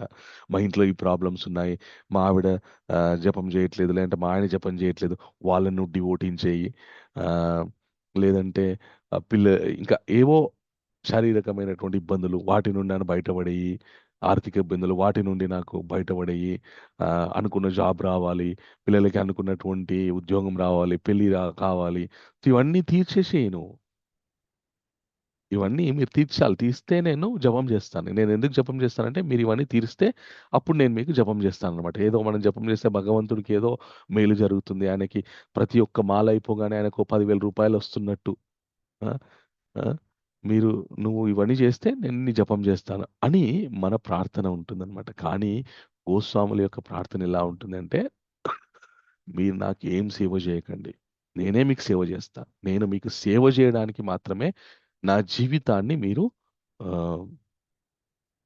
నా జీవితాన్ని మీరు సేవ చేసే విధంగానే నా జీవితాన్ని మీరు తీర్చిదిద్దండి అని మాత్రమే కోరిక ఉంటుంది. అలాగా రఘునాథ్ దాస్ గోస్వామి తనకంటూ ఒక కుటీరాన్ని నిర్మించుకొని ఆ కుటీరంలో కూర్చొని ఆయన జపం చేసుకుంటూ ఉండేవారు. ఆ కుటీరంలో కూర్చొని ఆయన జపం ఎట్లా చేసుకుంటూ ఉండేవారంటే, ఆయన ఆహారం కేవలం ప్రతిరోజు మధ్యాహ్నం కొద్దిగా పాలు లేదంటే మజ్జిగ తీసుకుంటూ ఉండేవారు అనమాట. అది మాత్రమే ఆయన ఆహారం. అది స్వీకరించి అది అందించడానికి ఒక భక్తుడు ఆయన వచ్చి అందిస్తూ ఉండేవాడు. అది స్వీకరించి ఆయన జపం చేసుకుంటూ ఉండేవారు. ఓ రోజు ఆయన రఘునాథ్ దాస్ గోస్వామి మానసికంగా రాధాకృష్ణులకి చక్కటి ఆ మన చక్కరి పొంగలి పాయసాన్ని వండి ప్రతిరోజు ఆయన మానసికంగా నివేదిస్తుంటాడు. ఒకరోజు ఆయన నివేదించిన తర్వాత రాధాకృష్ణులు ఆ మిగిలిన ప్రసాదాన్ని నువ్వు తినేసి అంటే ఈయన ఆ మిగిలిన ప్రసాదాన్ని తినేస్తారు. తినేసిన తర్వాత మనం అతిగా తింటే ఏమైపోతుంది మనకి? అజీర్తి ప్రభుజీ. ఇంకేం జరుగుతుంది? అంటే తెలుపులు వస్తాయి. ఓకే. నాకైతే వస్తుంది ప్రభుజీ. అదే నేను అతిగా తింటే ఏం జరుగుతుందంటే, పక్కకి ఎవరున్నారు, ఎక్కడున్నాము అనేటటువంటి విషయాన్ని మర్చిపోయి ఉరకబెట్టి పడుకుంటా అనమాట. చేస్తుంది అది కరెక్ట్. సో గోవర్ధన్ రావు ఎప్పుడు కూడా ప్రభు మీరు పడుకుంటారు రావు, లేవండి రావు అంటుంటాడు అనమాట. నాకు అదొక వీక్నెస్. తిన్నా అంటే మంచిగా కడుపు నిండా తిన్నా అంటే ఇంకా వేరే ఏ ఆలోచన ఉండదు నాకు. ఇంకా హాయిగా నిద్ర వచ్చేస్తుంది అనమాట. ఆయన అంటుంటాడు అన్నమాట, ప్రభు మీరు చాలా అదృష్టవంతులు ప్రభు, మీకు తినంగానే నిద్ర వస్తుంటది ఎప్పటికీ. నాకు ఎంత ప్రయత్నం చేసినా నిద్ర రాదంటే నేను చెప్తుంటానంట అనమాట ఆయనకి, మీరు బాగా తినండి ప్రభు నిద్ర వస్తుంది, నాకు అట్లాగే వస్తుంది నిద్ర అని చెప్తుంటా అనమాట. సో మనకు అతిగా తింటే నిద్ర వస్తుంది, లేదంటే అజీర్ణం అవుతుంది. అయితే ఆయన రఘునాథ్ దాస్ గోస్వామికి కూడా శరీరం అస్వస్థం అయిపోయింది అనమాట. ఇంకా ఆ, మన కొద్దిగా చెప్పాలంటే చాలుగా మనమంటే పాయసం అంతా చేసిన తర్వాత 2 చుక్కలు నెయ్యి వేస్తాం. వాళ్ళ ఆచార్యులు అట్లా కాదు. నెయ్యితోనే, చక్కటి ఆవు నెయ్యితోనే పాయసాన్ని ఆ, వండుతారనమాట. సో అంత నేతితో కూడుకున్నటువంటి ఆ పదార్థం తినేసరికి కడుపు ఒక్కసారిగా హెవీగా అయిపోయి ఆయన పడుకున్నారనమాట. ఇంకా మధ్యాహ్నం సమయానికి ఆ ఈ భక్తులు ఎవరైతే రఘునాథ్ దాస్ గోస్వామిని కలవడానికి వచ్చారో వాళ్ళు కలవడానికి వచ్చి డోర్ కొట్టినా ఆయన ఓపెన్ చేయట్లేదు. అరే ఏమైంది ఏమైందని చాలా గట్టిగా అరిచేసరికి నాకు చాలా అస్వస్థతగా ఉంది అనగానే వీళ్ళంతా కూడా ఒక వైద్యుని తీసుకొచ్చి ఏం జరిగింది చెప్పండి అంటే, ఈయన అతిగా తినడం వల్ల ఈయనకి కొద్దిగా శరీరం అస్వస్థతకి లోనైంది అని చెప్తారనమాట. వాళ్ళు ఆశ్చర్యపోతారు. ఈయన అతిగా తినడం ఏంది, ఈయన జీవితంలో ఎన్నడూ 4 మెతుకులు తిన్నది లేదు, మేము ఇచ్చే ఏదో మజ్జిగ పాలు తాగుతారు, అది కూడా చిన్న డొన్నలో తెచ్చిస్తే అది మాత్రమే తాగుతారు, ఈయన అతిగా తినడం ఏంది అంటే అప్పుడు వాళ్ళకి అర్థమవుతుంది అనమాట. ఈయన ప్రతిరోజు కూడా మానసికంగా రాధాకృష్ణులకి పాయసాన్ని నివేదన చేస్తారు. సో ఈరోజు ఆయన తిన్నారు. ఇది మానసికంగా నివేదించినటువంటి ప్రసాదం తింటే ఆయన కడుపు నిండిపోయి ఆయనకి ఆ మన అస్వస్థత కలిగిందంట. మనకి ప్రత్యక్షంగా ఉన్నటువంటి ప్రసాదం మొత్తం తింటే కూడా మనకి కడుపు నిండినట్టు అనిపించదు, ఇంకా తినాలనిపిస్తుంది. అది ఈ ఆచారాలను చూసి మనం తెలుసుకోవాల్సినటువంటి గొప్ప సత్యాలు ఏంటి అంటే, మనం అంతా ఆ మానసికంగా నివేదించండి, అలాగా మీరు నివేదన చేయండి అని నేను చెప్పట్లేదు. పొరపాటున ఎవరైనా ప్రయత్నించగలరు, దయచేసి అట్లా చేయకండి. మనం ఆ స్థితిలో లేము. ఆ, కొందరు చేసినా చేస్తారు. నేను కూడా రఘునాథ్ దాస్ గోస్వామి లాగా మానసికంగానే అన్ని నివేదిస్తా అంటే మనల్ని తీసుకెళ్లి మెంటల్ హాస్పిటల్ వేసేస్తారు. ఓకే, ఈయనకేదో పిచ్చి పట్టిందని చెప్పేసి. మనం ఆ స్థితిలో లేం కాబట్టి మనం భగవంతుని ముందర నివేదించేసేసి ఆ, ఏ, సో తీసుకుంటే చాలు. అట్లీస్ట్ మనము మన మన రఘునందన ఠాకూర్ లాగా కూడా లేము. ఓకే, సో భగవంతుడు ముందు పెట్టేసి నువ్వు తినాలంటే 10 రోజులైనా కూడా భగవంతుడు మనం చేసేటటువంటి ప్రార్థనలకి ఆయన రాడు. ఓకే, అంటే తీవ్రంగా చేస్తే వస్తాడేమో కానీ ఇప్పుడు ఉన్నటువంటి పరిస్థితుల్లో మనకి అంత రియలైజేషన్, అంత ఇంటెన్స్ భక్తి అనేటువంటిది లేదు. ఓకే, కాబట్టి ఆ ఇంటెన్స్ భక్తి లేనప్పుడు మరి చేయడం ఎందుకు అంటే, మనకి నెక్టర్ ఆఫ్ ఇన్స్ట్రక్షన్ లో ఆ, మన చైతన్య మహాప్రభు రూపగోస్వామి ఇన్స్ట్రక్షన్ ఇస్తారు. ఏమని అంటే, ఒక జాండీస్ వచ్చినటువంటి ఓకే వ్యక్తికి ఆ చెరుకు తీపి యొక్క రుచి తెలియదు, నోరంతా చేదుగా ఉంటుంది కాబట్టి. ఓకే, సో ఇప్పుడు ఆ వ్యక్తికి జాండీస్ తగ్గింది అని ఎలా తెలుసుకోవడం అంటే, ప్రతినిత్యం తీపి యొక్క రుచి చూస్తూ ఉండడం. ఎప్పుడైతే తీపి యొక్క రుచి తలుగుతుందో అప్పుడు ఆ రోగం తగ్గినట్టు. అలాగే ఆ ఈ భౌతిక ప్రపంచంలో భౌతిక విషయ, హరే కృష్ణ, మనకి ఈజ్ గ్రేస్ గోవర్ధన్ గిరిదాస్ ప్రభు రాధా గోపీనాథ్ యొక్క దర్శనంని అందిస్తున్నారు. హరే కృష్ణ. శ్రీ శ్రీ రాధా గోపీనాథ్ की जय, श्री श्री जगन्नाथ बलदेव सुभद्रा माई की जय, श्री श्री चैतन्य महाप्रभु की जय. हरे कृष्ण.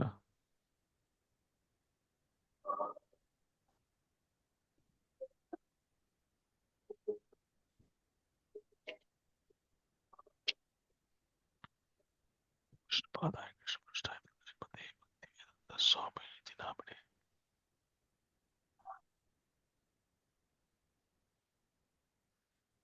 ఓకే, అందరూ దర్శనం చేసుకోండి. రాధా గోపీనాథ్ మందిరం నుండి ప్రత్యక్ష ప్రసారం by his grace Govardhan Girivardas Prabhu. Prabhu ఎక్కడ?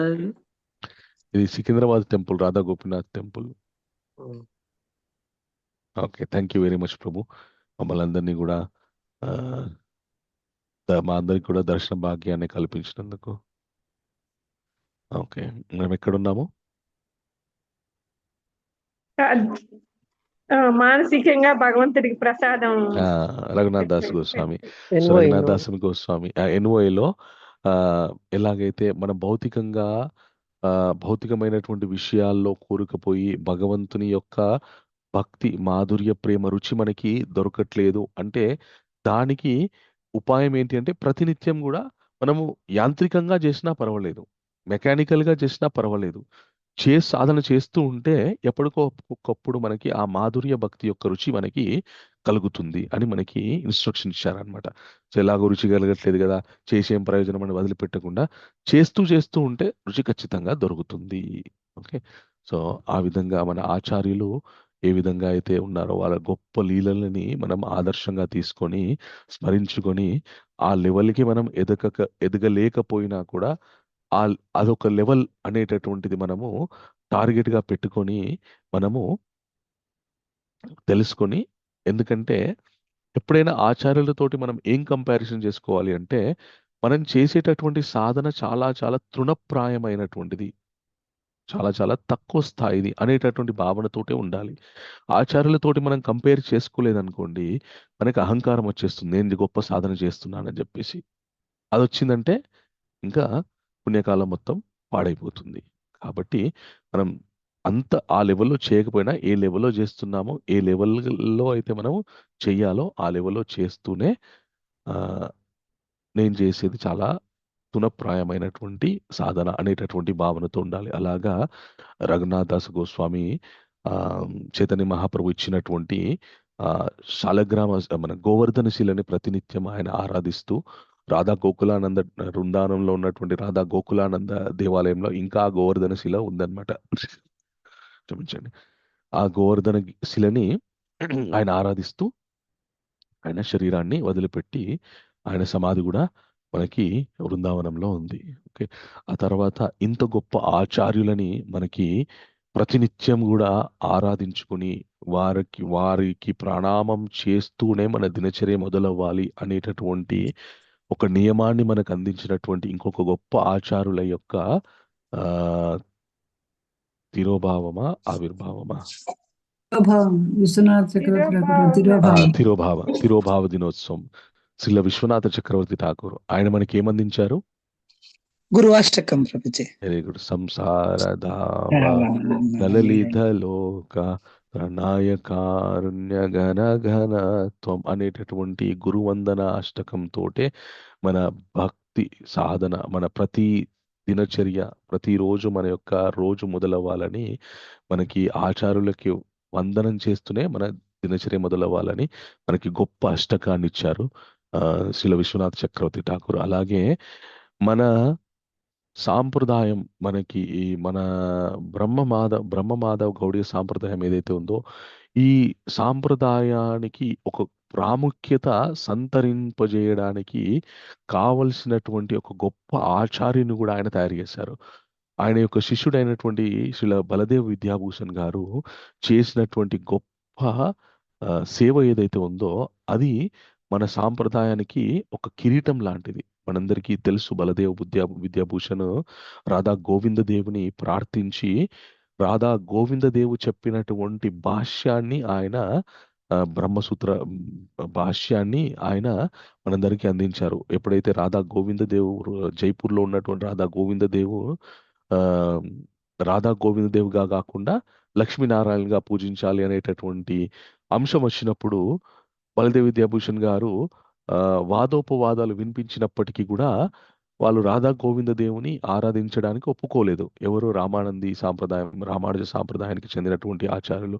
ఎందుకంటే మీ సాంప్రదాయం ప్రామాణికమైతే మీ సాంప్రదాయంలో రచించినటువంటి భాష్యాలేవి బ్రహ్మసూత్రాలకి భగవద్గీతకి ఏ సాంప్రదాయమైనా ప్రామాణికం అంటే ఆ సాంప్రదాయంలో ఉన్నటువంటి ఆచార్యులు బ్రహ్మసూత్రాలకి భగవద్గీతకి ఇలాగే కొన్ని గ్రంథాలకి భాష్యాన్ని ఇవ్వాలన్నమాట. ఎందుకంటే అవి చాలా చాలా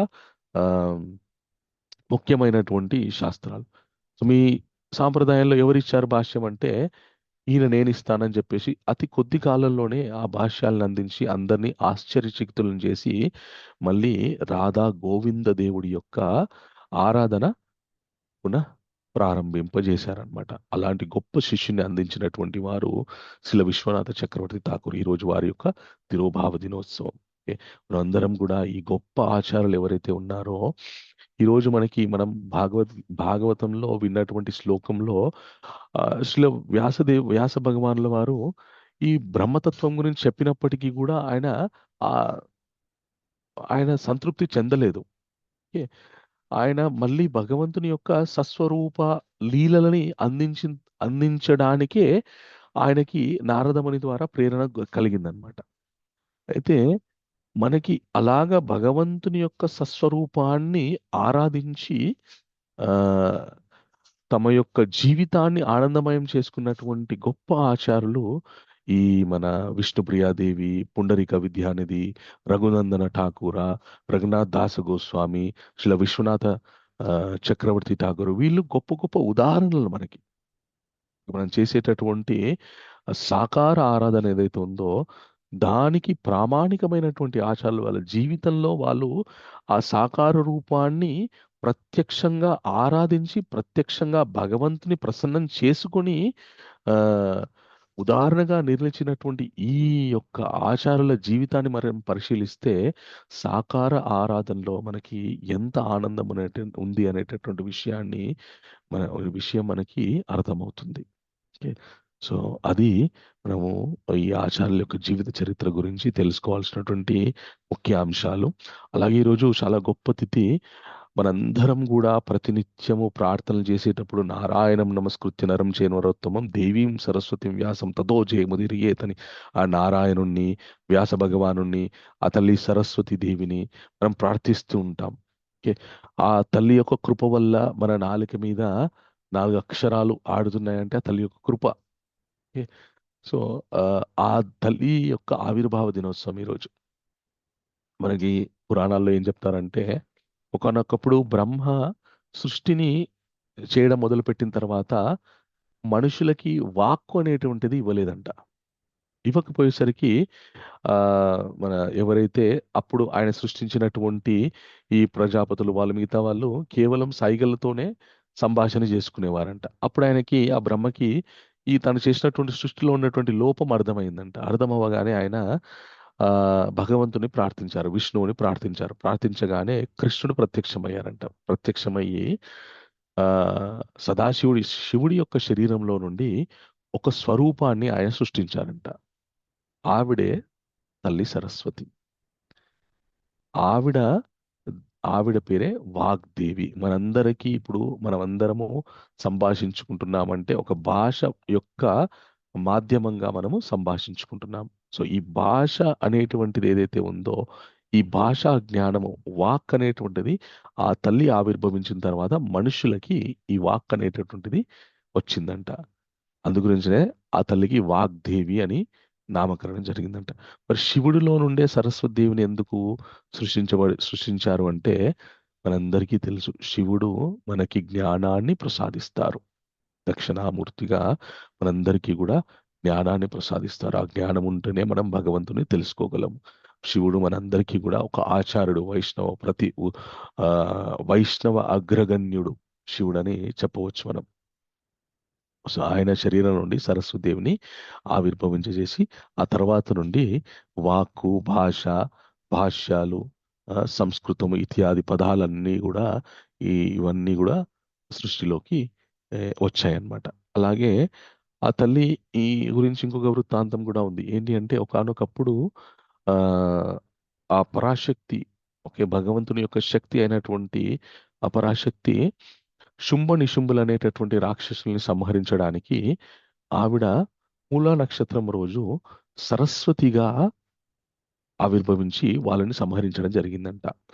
అయితే సరస్వతిగా ఎందుకు ఆవిర్భవించి సంహరించడం జరిగింది? సరస్వతి చాలా సౌమ్య రూపంతో ఉంటుంది కదా అంటే, ఈ శుంభ నిశుంభులు 2 విషయాలకు ప్రతీక అంట. ఏంటి అంటే ఒకరేమో మతిమరుపుకి, ఓకే, ఒకరేమో అజ్ఞానానికి ప్రతీకలంట. సో ఇప్పుడు మతిమరుపు పోవాలన్నా, అజ్ఞానం పోవాలన్నా మనకి ఏం కావాలి? జ్ఞానం కావాలి, జ్ఞానం, విద్య కావాలి. ఓకే.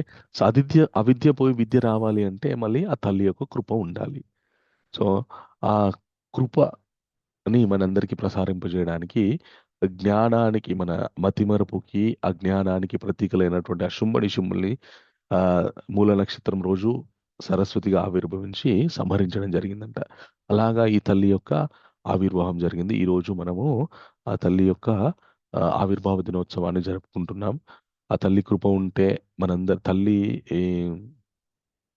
ప్రతినిత్యం కూడా భగవంతుణ్ణి సేవిస్తూ ఉంటుందంట. ఓకే. ఎలా సేవిస్తుంది అంటే గొప్ప గొప్ప స్తోత్రాల ద్వారా, గొప్ప స్తోత్రాలుగా రచింపబడి సేవిస్తుంది. మనం భగవంతుని సేవించాలి, భగవంతుని ప్రార్థించాలంటే ఏదో ఒక స్తోత్రమో, అష్టకమో, నామజపము ఏదో ఒకటి చేయాలి. ఇవన్నీ కూడా మనకి ఒక భాష ద్వారా, ఒక శాస్త్రం ద్వారా అందింపబడాయి అన్నమాట. ఆ శాస్త్రం రావడానికి మూలము వాగ్దేవి. అంటే తన యొక్క జ్ఞానాన్ని ఆ విధంగా నింపి మనకిచ్చి భగవంతుణ్ణి ప్రార్థించి మనము తరింపజేసింది అనమాట సరస్వతిదేవి. సో అది ఈ రోజుకున్నటువంటి ప్రాముఖ్యత. వసంత పంచమి. ఓకే.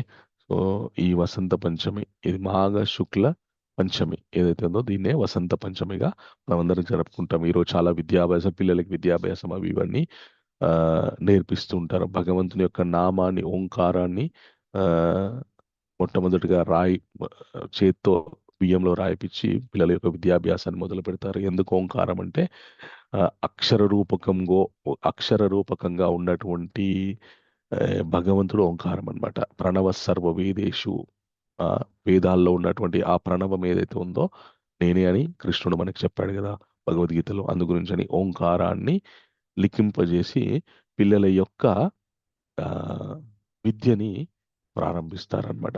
ఓకే. సో అది ఈ రోజుకున్నటువంటి గొప్ప ప్రాముఖ్యత. అలాగే ఈరోజు మన ఆచార్యులు యొక్క జీవితంలో నుండి మనం తెలుసుకోవాల్సినటువంటి ముఖ్యాంశాలు. అలాగే వ్యాస భగవానుడు తాను రాసినటువంటి రచనలయందే ఆయన సంతృప్తి చెందలేదు. ఎందుకంటే అన్ని రచనలోకెల్లా పరమ ఉత్కృష్టమైనటువంటి రచన గురించి ప్రేరణ పొందాలి కాబట్టి పూర్వం చేసినటువంటి రచనలకి ఆయన సంతోషపడలేదు. ఓకే. అది మనం ఈరోజు తెలుసుకోవాల్సినటువంటి ముఖ్య విషయము. ఎవరికైనా ప్రశ్నలు ఉంటే అడగవచ్చు. హరిహరి బోల్ ప్రభుజీ, చాలా ముఖ్యమైన విషయాలు చాలా చాలా చక్కగా చెప్పారు. Thank you. Hare Krishna. Thank you Prabhuji. హరిహరి బోల్ ప్రభుజీ. శ్రీమద్ భాగవతంతో పాటు శ్రీ పంచమి గురించి, ఇతర మహాత్ముల తిరోభావాల గురించి చాలా చాలా వివరించి చెప్పినందుకు కృతజ్ఞతలు ప్రభుజీ. హరే కృష్ణ. హరే కృష్ణ. ధన్యవాదాలు ప్రభుజీ, ధన్యవాదాలు. ఇంకో ముఖ్య విషయం ఏంటి అంటే ఈ ఆదివారం కూడా మనం ఇస్కాన్ నందనవనంలో ఈ వసంత పంచమి రోజు మనము ఈ వసంత పంచమి ఇప్పటి నుండి ఇంకా చలికాలంలో చెట్లకు ఉన్నటువంటి ఆకులన్నీ రాలిపోతాయి. మళ్ళీ కొత్త చిగురు మొదలవుతుంది. ఓకే. సో ఆ గొప్ప విషయాన్ని పురస్కరించుకొని మనం భగవంతుడికి పుష్పాభిషేకం చేస్తాం. ఈ ఆదివారం ఇస్కాన్ నందనవనంలో కూడా భగవంతునికి పుష్పాభిషేకం చేసేటటువంటి ఏర్పాట్లు చేస్తున్నాము. ఎవరైతే ఆ స్వహస్తాలతోటి మీ హస్తాలతోటి భగవంతుడికి పుష్పాభిషేకం చేయాలని అనుకుంటున్నారో ఆదివారం ఇస్కాన్ నందనవనానికి రండి. ఓకే. హరే కృష్ణ. ఎస్ స్వర్ణశ్రీ మాతాజీ, మీకు ఏమైనా క్వశ్చన్ ఉందా? హరే కృష్ణ ప్రభుజీ, దండోత్ హరే ప్రణామాలు కృష్ణ ప్రభుజీ. హరే కృష్ణ. మాతాజీ, దండోత్ ప్రణామం. హరే కృష్ణ. స్వర్ణశ్రీ మాతాజీ హ్యాండ్ హరే రైజ్ చేశారు. కృష్ణ. హరే కృష్ణ ప్రభుజీ. హరే కృష్ణ మాతాజీ. ప్రభుజీ, భాగవతంలో చదివేటప్పుడు బ్రహ్మ దగ్గర నుంచి నారదుడు ఇంకా మిగతా వాళ్ళందరూ వస్తున్నట్లుగా సరస్వతీదేవి కూడా బ్రహ్మ దగ్గర నుంచి వచ్చారు అని చదివినట్లు గుర్తుంది ప్రభుజీ. ఓకే. మరి మీరు ఇప్పుడు చెప్పిన దానికి నాకు కొంచెం లింక్ తెలియట్లేదు ప్రభుజీ. ఓకే. ఓకే.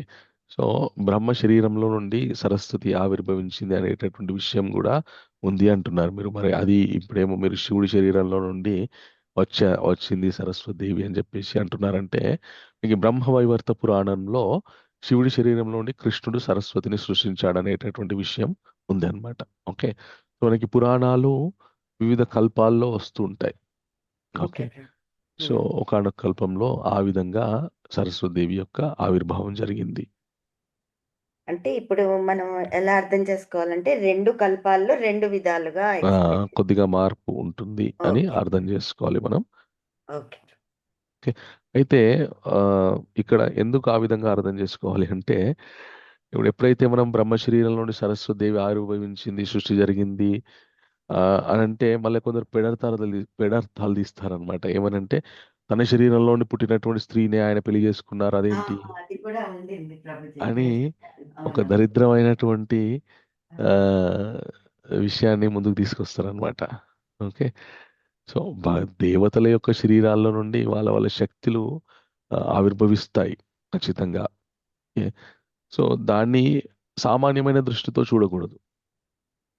సో అందు గురించి అని ఆ విషయం ఎప్పుడైతే ఉందో ఇలా కూడా ఉంది, ఇలా కూడా జరిగింది మనం ప్రతిపాదించవచ్చు. Okay. Hare Krishna Prabhuji. Thank Hare you. Krishna. Welcome. అంటే రెండు రెఫరెన్సెస్ లో మనం మాట్లాడుతున్నాం. ఎస్. ఇప్పుడు ఎలాగైతే కొందరికేమో సరస్వతి దేవి కేవలం శుంభని మూలా నక్షత్రం రోజు మాత్రమే ఆవిర్భవించింది అనేటటువంటి విషయం అవును. తెలుసు. ఓకే. అంటే విజయదశమి అప్పుడు చేశారు. మూలా నక్షత్రం రోజు మాత్రమే ఆవిర్భవించిందని తెలుసు. కానీ ఇంకొక ప్రామాణికం కూడా ఉంది. ఎందుకంటే మనకి చాలా కల్పాలు ఉన్నాయి. ప్రతి కల్పంలో కథ సేమ్ జరుగుతుంది కానీ కొన్ని మార్పులు ఉంటాయి అన్నమాట. అప్పుడు కొద్దిగా తేడా ఉంటుంది. Okay Prabhuji. Hare Hare Krishna. Krishna. Thank Hare you. Krishna. Hare Krishna. Sangam Satyanarayana Prabhu, మీకు ప్రశ్న ఏంటి? హరే కృష్ణ ప్రభు. దండవత్ హరే ప్రణామ్. కృష్ణ ప్రభు, దండవత్ ప్రణామ్. ప్రభుజీ, ఆల్రెడీ నా మనసులో ఉన్న ప్రశ్నని మాతాజీ అడిగారు. ఓకే. ఓకే. మీరు సెలవిచ్చారు. ఈ క్వశ్చన్ నిన్న కూడా వచ్చింది మాతాజీ. ఎందుకంటే ప్రభుజీ, ఆల్రెడీ కొందరు అతివాదులు మన హైందవ ధర్మం గురించి పట్టని వాళ్ళు అలాంటి వాళ్ళు ఉంటారు కదా ప్రభుజీ. ఎస్. వాళ్ళు క్వశ్చన్ కూడా వేశారు నాకు ఒకసారి. ఓకే. మీ దాంట్లో మీ హిందూ ధర్మంలో బ్రహ్మ సరస్వతిని పెళ్లి చేసుకోవడం ఏంది, ఆయన దగ్గర నుంచే పుట్టింది అంటారు. ఇలాంటి చాలా ప్రశ్నలు ఉన్నాయి. దాంట్లో ఇదొక్కటి ఉదాహరణ అని. అలాంటి వాళ్ళను మనం ఎదుర్కోవడానికి మన దగ్గర కూడా ఒక అస్త్రం అనేది ఉండాలి కదా ప్రభుజీ. ఎస్. మరి దాన్ని ఎలా ఎదుర్కోవాలనేది ఒక సమస్య. హరే హరే కృష్ణ ప్రభుజీ, దండోత్ ప్రణామాలు. హరే కృష్ణ. దండవత్ ప్రణామ్.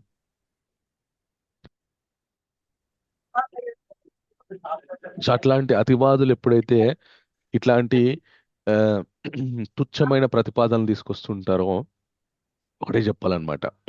సనాతన ధర్మం ఏదైతే ఉందో అది చాలా చాలా మొదలనేటువంటిది లేనటువంటి ధర్మము. ఈ ధర్మంలో చాలా అద్భుతాలు జరుగుతాయి. సో మీరు ఆ విషయం మీదే బ్రాహ్మణ శరీరంలో వచ్చినటువంటి సరస్వతిని తాను పెళ్లి చేసుకున్నాడు అనేటువంటి విషయం మీదనే ఫోకస్ చేస్తున్నారు. మరి మా సనాతన ధర్మంలో ఉన్నటువంటి ఇంకొక గ్రంథంలో బ్రహ్మవైవర్త పురాణంలో సరస్వతీదేవి ఆవిర్భావం ఎలా జరిగింది? రెండు తేడాలు ఎలా ఉన్నాయి ఒకే ధర్మంలో?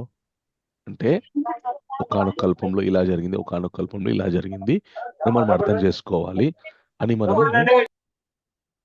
మనము వివరంగా చెప్పాలన్నమాట. అండ్ ఇంకొక విషయం ఏంటి అంటే, అది వాళ్ళు నమ్మకపోయినా కూడా ఏం చెప్పాలంటే, నీకు హరే కృష్ణ.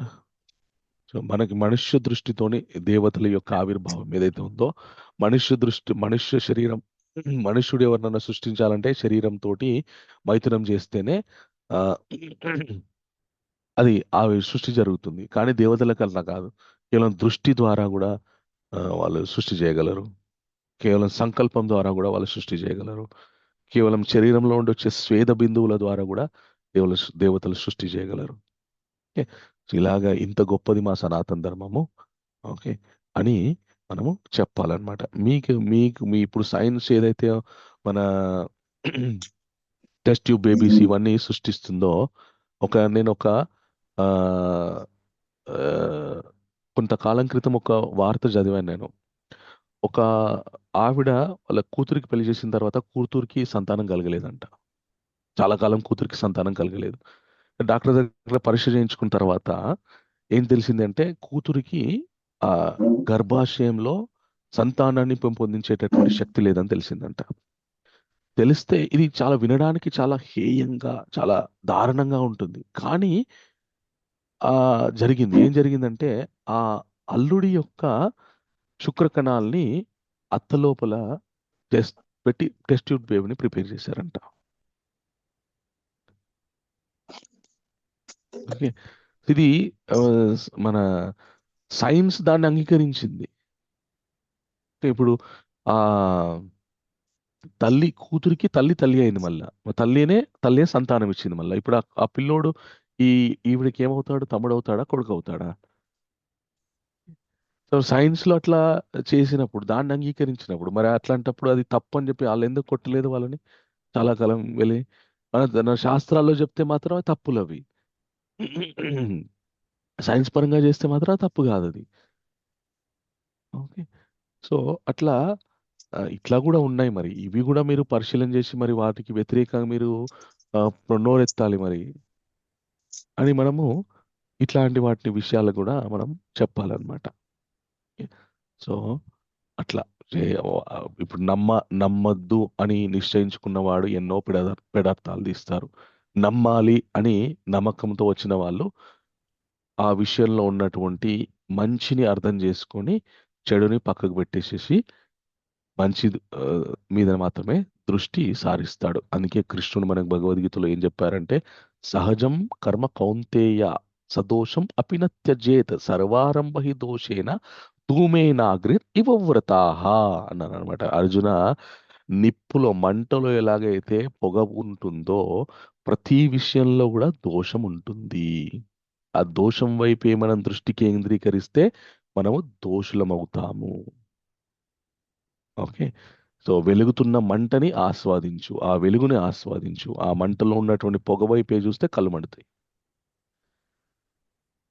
అదేవిధంగా శాస్త్రాల్లో ఉన్నటువంటి ఆ విషయం ఎందుకు వచ్చింది, ఏ ప్రయోజనం గురించి వచ్చింది, ఎలా జరిగింది అనేటటువంటి విషయం మీద మాత్రమే మనం దృష్టి కేంద్రీకరించాలి. అప్పుడే మనకి జ్ఞానం కలుగుతుంది. లేదంటే అజ్ఞానమై అంధకారంలో మనం కూడా నాస్తికులమై తిరుగుతామన్నమాట.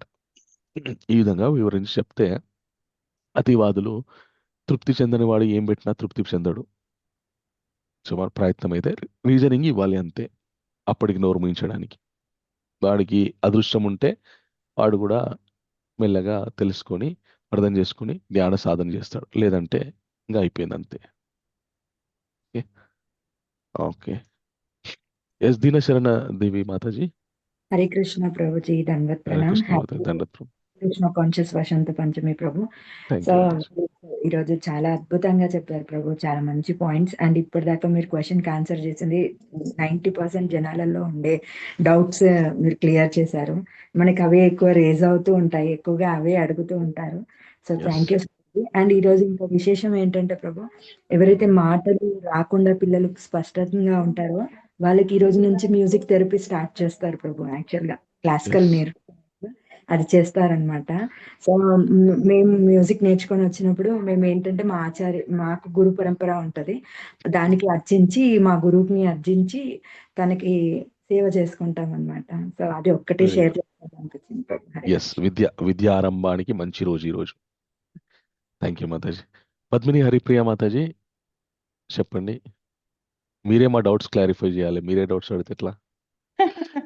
లేదు ప్రభు, ఇందాక అంటున్నారు కదా, ఇది ఒకటి మన స్వయంభూ మను కూతురు ఆ, అకుతి అని ఒక ఆవిడ ఉంటారు.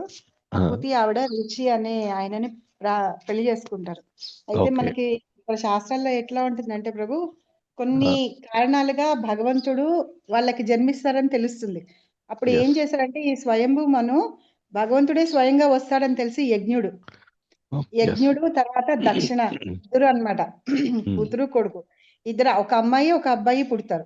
అయితే స్వయంభూ మనం ఏం చేస్తాడంటే యజ్ఞుడిని ఆయన తీసేసుకుంటాడు. ఒకప్పుడు అప్పట్లోట పెళ్లి చేసేటప్పుడు ఏం చేస్తారటంటే వీళ్ళు చాలా అంటే అన్ని రకాలుగా వీళ్ళు జ్ఞానం అన్ని ఉండి ఉంటాయి కదా ప్రభు, భగవంతుడు స్వయంగా వస్తారు ఇట్లాగా అని చెప్పి తెలిసినప్పుడు ముందే పెళ్లి చేసేటప్పుడు ఈ కండిషన్ ఒకటి పెట్టి వాళ్ళ కూతురునిచ్చి పెళ్లి చేస్తారనమాట. సో యజ్ఞ భగవానుడు కూడా అట్లాగే వస్తాడనమాట. యజ్ఞుడు ఆయన భగవంతుడే, స్వయంగా విష్ణుమూర్తి వస్తాడు.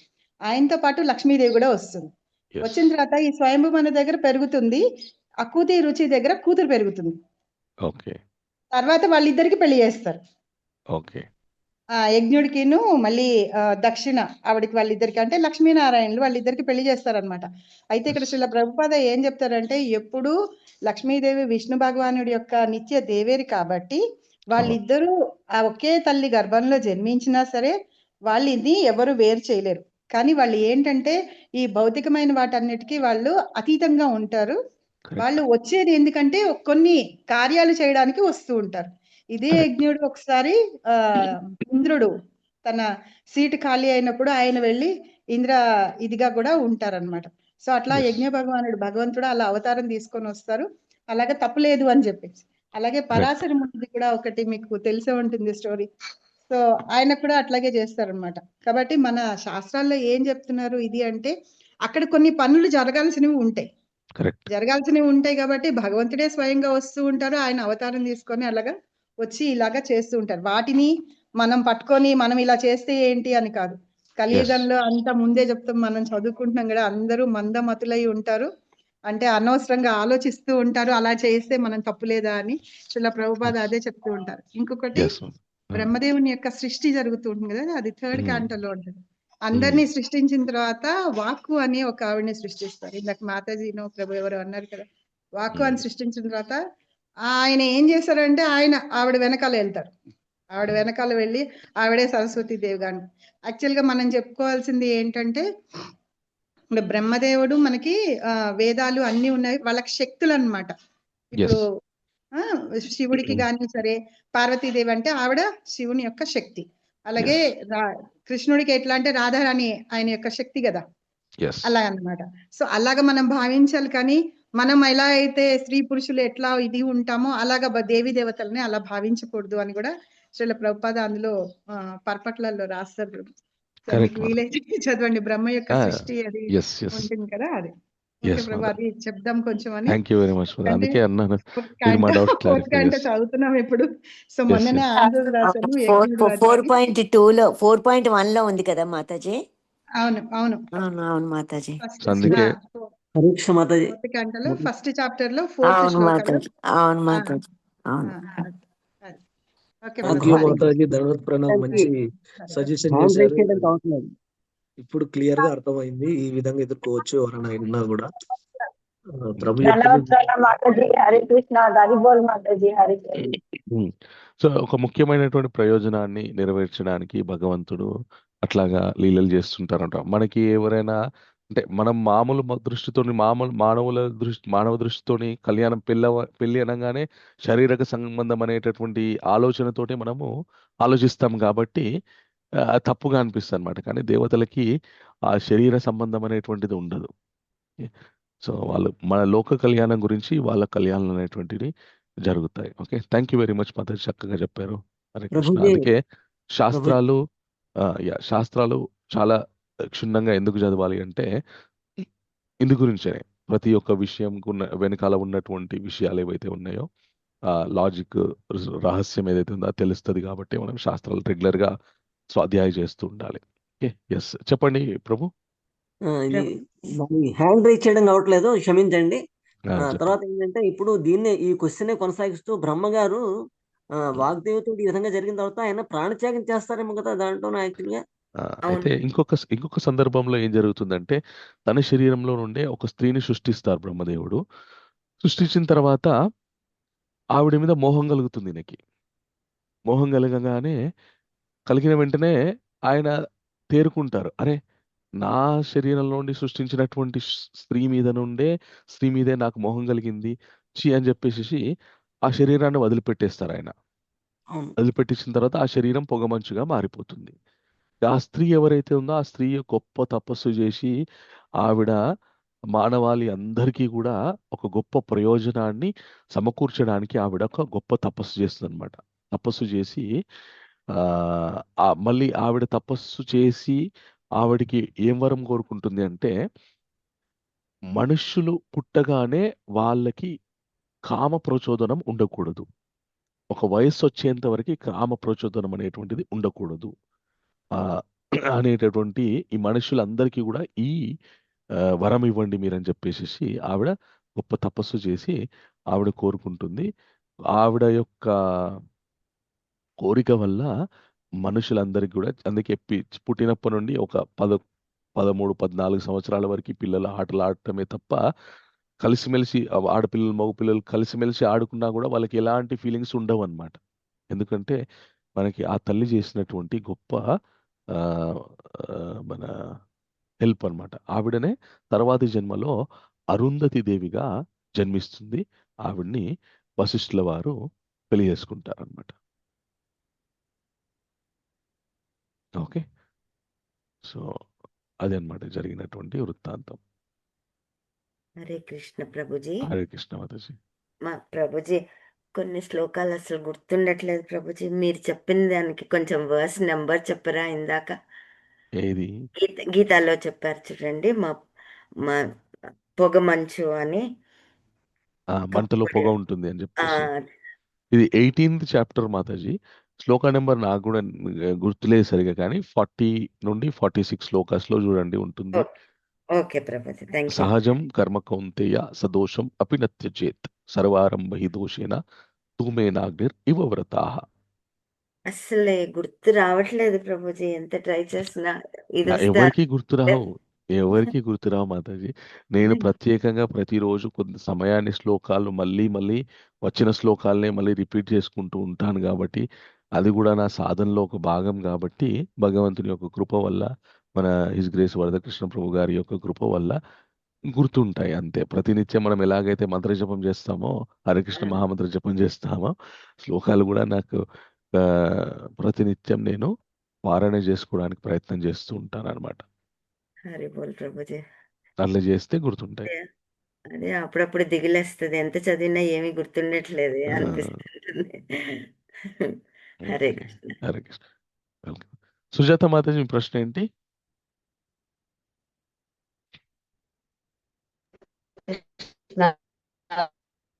దండవత్ ప్రణాం ప్రభుజీ. ప్రణాం మాతాజీ. శ్రీ రాజరాజేశ్వరి అమ్మవారు విష్ణువుకు, శివుడికి, బ్రహ్మకు ముగ్గురు వాళ్ళ కార్యాలు సరిగా పోతున్నారని ముగ్గురిని అమ్మవారే సృష్టించినట్లు కూడా ఉంది ప్రభుజీ. ఓకే. సరస్వతి అమ్మవారిని, శివుడికి దుర్గాదేవిని, విష్ణువుకు లక్ష్మీదేవిని అమ్మవారు సృష్టించినట్లు కూడా ఒక కథలో ఉంది ప్రభుజీ. ఎస్. సో దాన్ని ఏ విధంగా అర్థం చేసుకోవాలి అంటే, ఒక శ్లోకం ఉందన్నమాట, ఒక స్తుతి ఉంది మనకి, ఇంద్రకృత స్తుతి అని చెప్పేసి లక్ష్మీదేవి గురించి ఒక స్తుతి ఉంటుంది. ఆ స్తుతిని కనుక మనము అర్థం చేసుకుంటే దీనికి మనకి సమాధానం దొరుకుతుంది.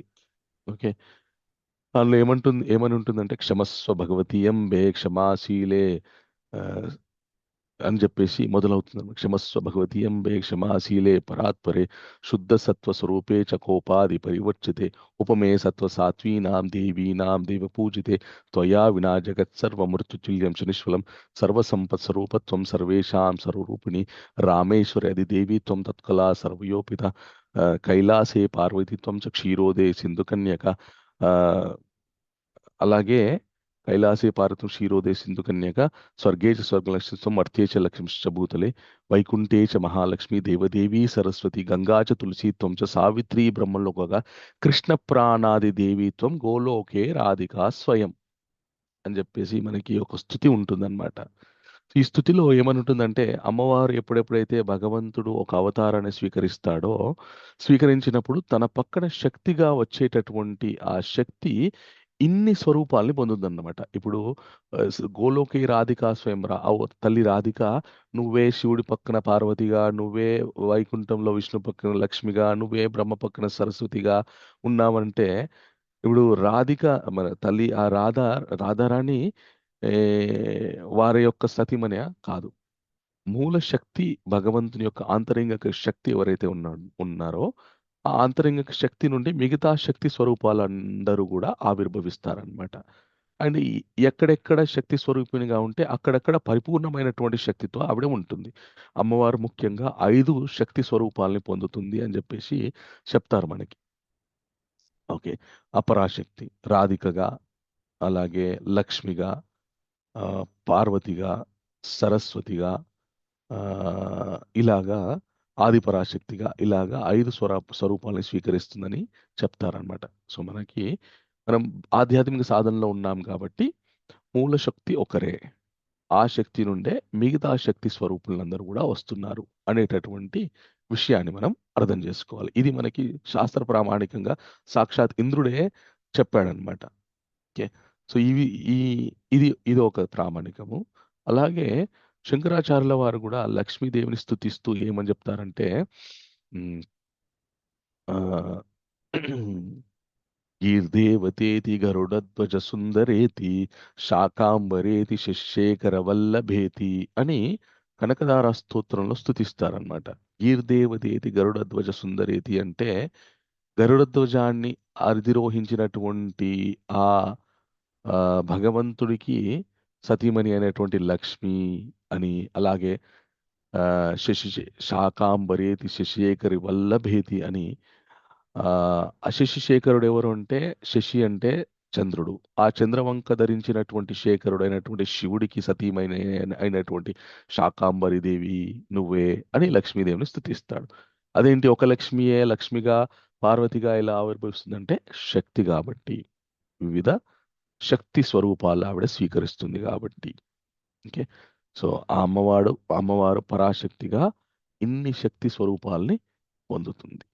ఓకే, అలాగా మనం అర్థం చేసుకోవాలి. ఆ పరాశక్తి ఎవరంటే గోలోకే రాధికా స్వయం. మనము ఆ తల్లి రాధారాన్ని ప్రతినిత్యం ఆరాధిస్తాం కాబట్టి ఆ విధంగా మనం అర్థం చేసుకోవాలి. ఎవరైతే మన ఈ భగవంతుని యొక్క మాధుర్య భావన అనేటటువంటి భక్తి సాధనలో లేరో వాళ్ళు శక్తి ఎవరైతే ఉన్నారో, ఆదిపరాశక్తి ఎవరైతే ఉన్నారో ఆవిడని రాజరాజేశ్వరి దేవిని, లలితాపరా భట్టారిక అని, ఆవిడ ద్వారానే మిగతా అంత సృష్టి జరుగుతుంది అనేటటువంటి ప్రతిపాదన తీసుకొస్తారనమాట. సో మనకి సాంప్రదాయాల్లో శాక్తేయ, శైవ, వైష్ణవ అని 3 విభజనలు ఉన్నాయి. ఓకే, వైష్ణవులంతా కూడా ఎవరైతే శ్రీ వైష్ణవులైతే విష్ణువు నారాయణుడు పరమ దైవంగా, అలాగే మన మాధుర్య భావంలో ఉన్నటువంటి మనము బ్రహ్మ సాంప్రదాయంలో ఉన్నటువంటి మనము కృష్ణుడిగా కొలుస్తాము. అలాగే శైవ శాక్తేయ సాంప్రదాయాలు ఎవరైతే ఉన్నారో, శాక్తేయ అంటే ఆదిపరాశక్తియే అన్నిటికీ మూలము అనేటటువంటి ప్రతిపాదన తీసుకొచ్చేటటువంటి విభజన ఏదైతే ఉందో అది శాక్తేయ సాంప్రదాయం. శైవ ఎవరైతే ఉన్నారో వాళ్ళు శివుడే అందరికీ అన్నింటికీ మూలం అనేటటువంటి ప్రతిపాదన తీసుకొచ్చేటటువంటి వాళ్ళు శైవ సాంప్రదాయాన్ని పాటించేటటువంటి వాళ్ళు. ఓకే, ఇలాగా వాళ్ళ జ్ఞానానికి అనుగుణంగా వాళ్ళు ప్రతిపాదనలు చేస్తూ ఉంటారు. ఇవన్నీ కూడా మళ్ళీ మనకి వివిధ పురాణాల్లో వ్యాసుడు అందించినటువంటి పురాణాల్లో వచ్చినటువంటి విషయాలే. అందుకే కదా వ్యాసుడు ఇవన్నీ అందించిన తర్వాత ఆయన అసంతృప్తి ఎందుకు చెందాడంటే, మూలమైనటువంటి కృష్ణుని నేను ప్రతిపాదించలేకపోయాను అనేటటువంటి భావన ఆయనకి లోపల ఉంది, కానీ ఆయన తెలుసుకోలేకపోయాడు. అందుకే ఆయన ఈ అమ్మవారే రాజరాజేశ్వరి దేవి, ఆదిపరాశక్తి, లలితా పరాభట్టారిక వీళ్ళే అన్నిటికీ మూలం అనేటటువంటిది ప్రతిపాదించింది వ్యాసుడే. శివుడే అనేటువంటి అందరికీ మూలం అనేటువంటి విషయాన్ని ప్రతిపాదించింది వ్యాసుడే. విష్ణువే అందరికీ మూలం, అన్నింటికీ మూలం అనేటువంటిది ప్రతిపాదించింది వ్యాసుడే. ఇవన్నీ ప్రతిపాదనలు చేసిన తర్వాత ఆయన తృప్తి చెందలేదు. ఇవన్నిటికంటే అతీతంగా బ్రహ్మమే అన్నిటికీ మూలం అనేటటువంటి ప్రతిపాదన చేసింది కూడా వ్యాసుడే. ఇన్ని ప్రతిపాదనలు చేసిన తర్వాత ఆయన తృప్తి చెందలేదు. చెందకపోయేసరికే మళ్ళీ ఆ యదునందనుని యొక్క పాదాల గురించినటువంటి ఆయన చేసినటువంటి లీలల్ని అందించడానికి, ప్రేరణ పొందడానికి ఆయన పరితపిస్తున్నారు. అందుకు శ్రీమద్ భాగవతం ఆవిర్భవించింది. సో భాగవతంలో ఏది చెప్తారో దాన్ని మనం పరమ ప్రామాణికంగా మనం పరిగణిస్తాం కాబట్టి మనం ప్రతినిత్యం భాగవత సేవయ చేస్తూ ఉంటాం. ఓకే, సో చాలా మంది ఎన్నో ప్రతిపాదనలు చేస్తూ ఉంటారు. తప్పేం కాదు, అవి తప్పు కాదు, వ్యాసుడు చెప్పినటువంటివే. ఓకే, వాటిని మనం తప్పు అని తీసి పడేయడం తప్పు. అవి ప్రామాణికాలే. కానీ వాటన్నిటికంటే పెద్ద ప్రామాణికము కృష్ణస్తు భగవాన్ స్వయమని చివరిగా ఆయన ప్రతిపాదించారు. ఇది ఇంకా పెద్ద ప్రామాణికము. మీకు మీ అదృష్టం ఉంటే మీకు ఇది అర్థమవుతుంది, అదృష్టం లేకపోతే అక్కడే ఆగిపోతారు. అంటే అది కూడా ఆ లెవెల్కి రావడం కూడా గొప్ప అదృష్టం. ఓకే, అదృష్టంలో ఇంకా ఇంకా మాధుర్య అదృష్టం ఇది అనమాట. అందుకే భగవంతుడు ఏం చెప్తారు, బహునాం జన్మనామంతే జ్ఞానవాన్ మాం ప్రపద్యంతే వాసుదేవ సర్వమితి సమహాత్మాసు దుర్లభ. ఎన్నో ఎన్నో జన్మల తర్వాత మాత్రమే జ్ఞానులే ఆయన వాసుదేవుడే సర్వమితి అని అర్థం చేసుకుంటారంట. అంటే ఆల్రెడీ జ్ఞానులు, ఆ జ్ఞానులే మళ్ళీ మళ్ళీ మళ్ళీ మళ్ళీ ఎన్నో జన్మలు ఎత్తిన తర్వాత మాత్రమే వాళ్ళకి వాసుదేవుడే సర్వమితి అనేటటువంటి విషయం అర్థమవుతుందంట. అది సాక్షాత్ కృష్ణుడే అర్జునుడికి చెప్పారు. సో మనం ఆ భగవంతుడే కృష్ణుడే అన్నిటికీ మూలం అనేటటువంటి విషయం ఏదైతే మనం అర్థం చేసుకొని నమ్మి సాధన చేస్తున్నామో, దాన్ని బట్టి మనం ఏం అర్థం చేసుకోవాలంటే, మనం పూర్వజన్మల్లో ఇలాంటి ప్రతిపాదనలు ఏవైతే ఉన్నాయో, పరబ్రహ్మమే అన్నిటికీ మూలము, మిగతా శక్తులే అన్నిటికీ మూలం అనేటటువంటి విషయాన్ని మనం అన్ని సాధన చేసి ఉన్నాము. చేయడం వల్లనే మనం ఈ విషయాన్ని అర్థం చేసుకోవడానికి క్వాలిఫికేషన్ పొందామన్నమాట, క్వాలిఫై అయ్యాం. అలాగ అర్థం చేసుకోవాలి. ఓకే, హరే కృష్ణ. వసుదేవ్ పాల్ ప్రభు ఎలా ఉన్నారు? మీకు దెబ్బ తగిలిందని విన్నాను. I hope you are doing good. Get well soon ప్రభు. హరే కృష్ణ మాతాజీ. ఓకే, సో ఇంకేమైనా ప్రశ్నలు ఉన్నాయా? ఉంటే మెసేజ్ చేయండి. ఇప్పటికి 8:24 అయిపోయింది. ఓకే, చాలా చాలా సంతోషం ఈరోజు మీ అందరితో. సో దయచేసి అందరూ కూడా ఆదివారం ఇస్కాన్ నందనవనంకి రండి, పుష్పాభిషేకం చేద్దాం అందరం కలిసి. వాంఛాకల్పతరుభ్యశ్చ కృపా సింధుభ్యో చ పతితానాం పావనేభ్యో వైష్ణవేభ్యో నమో నమః. తర్వాత కార్యక్రమాన్ని కొనసాగించండి. హరే కృష్ణ. ఎన్నో విషయాలు చెప్పారు ప్రభు, ధన్యవాదాలు ప్రభు, చాలా విషయాలు చెప్పారు. ప్రభుజీ అందరికి వివరించారు. కృతజ్ఞతలు ప్రభుజీ. హరే కృష్ణ. హరే కృష్ణ. అందరి సంశయాలు హరే కృష్ణ ప్రభు. హరే కృష్ణ. ఇవాళ దీక్ష గురించి ఇంటర్వ్యూ ఉంది కదా ప్రభు, కొంచెం ఏమైనా సందేహాలు? తప్పకుండా ప్రభు. ఈ మొదటి ఇంటర్వ్యూ ఏదైతే ఉందో, మనం దీక్ష ఇప్పించడానికి మనము మన సైడ్ నుండి, మన భక్తి వృక్ష నుండి మనం ఎవరైతే క్యాండిడేట్స్ ఎవరైతే డివోటీస్ మనం రికమెండ్ చేస్తామో, ఫస్ట్ ఆఫ్ ఆల్ వాళ్ళు రెడీగా ఉన్నారా, అన్ని ఆస్పెక్ట్స్లో క్లియర్గా ఉన్నారా లేదా అని మనము చెక్ చేసుకోవడం ఇంపార్టెంట్. ఎందుకంటే అక్కడ దాకా వెళ్ళి అంత ప్రయాస చేసిన తర్వాత అక్కడ సక్సెస్ అవ్వలేదు అనుకోండి, చాలా బాధ అనిపిస్తుంది. అలా జరగకుండా మనమే ఫస్ట్గా ఒక మాక్ ఇంటర్వ్యూ కండక్ట్ చేసి ఏ ఏరియాల్లో మనము పర్ఫెక్ట్గా ఉండాలో వాటి గురించిన క్వశ్చన్స్ అడిగి, ఒకవేళ చెప్పలేకపోతే వాటి గురించినటువంటి విషయాన్ని మళ్ళీ మనకి చెప్పి మనల్ని దీక్షకి సక్సెస్ఫుల్గా దీక్ష ఇంటర్వ్యూ ఇవ్వడానికి తయారు చేసేటటువంటి ఫస్ట్ రౌండ్ అనమాట ఈరోజు. సో మన ప్రభుజీ ఇస్ గ్రేస్ గోవర్ధన్ గిరిదాస్ ప్రభు, అలాగే his grace Raghunathpuri Prabhu, his grace Rishikesh Prabhu, వీళ్ళే ఇంటర్వ్యూ తీసుకుంటారు. ఇది కేవలము మనము ఎంత మేరకు రెడీ ఉన్నామో తెలుసుకోవడానికి మాత్రమే. కాబట్టి దీని గురించి ఎక్కువ గాబరా పడాల్సినటువంటి అవసరం లేదు. సో మనకి ఏదొచ్చో ఎంతొచ్చో నిజాయితీగా మనం చెప్తే, ఏది రాదో దాన్ని మన ప్రభుజీస్ యాడ్ చేస్తారనమాట. సో ఇది కొద్దిగా మీరు చూసుకోవాలి. దీన్ని మీరు ఇంకా కొద్దిగా ట్రైన్ అవ్వండి. దీన్ని మీరు ఇంకా కొంచెం చదవడమో లేదంటే ఇది గుర్తుపెట్టుకోవడమో అని మనకి చెప్తారనమాట. ఇది మనకి హెల్ప్ చేసేటటువంటి ఇంటర్వ్యూ.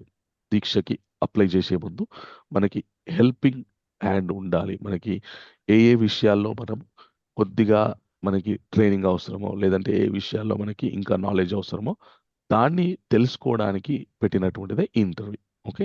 సో ఎవరెవరైతే ఈరోజు ఇంటర్వ్యూ ఇస్తున్నారో ఈవినింగ్ 5 to 8 మధ్యలో అందరికి కూడా ఆల్ ది బెస్ట్. నేను లిస్ట్ పెట్టాను గ్రూప్లో. ఆ లిస్ట్ ప్రకారం కాల్ చేయడం జరుగుతుంది.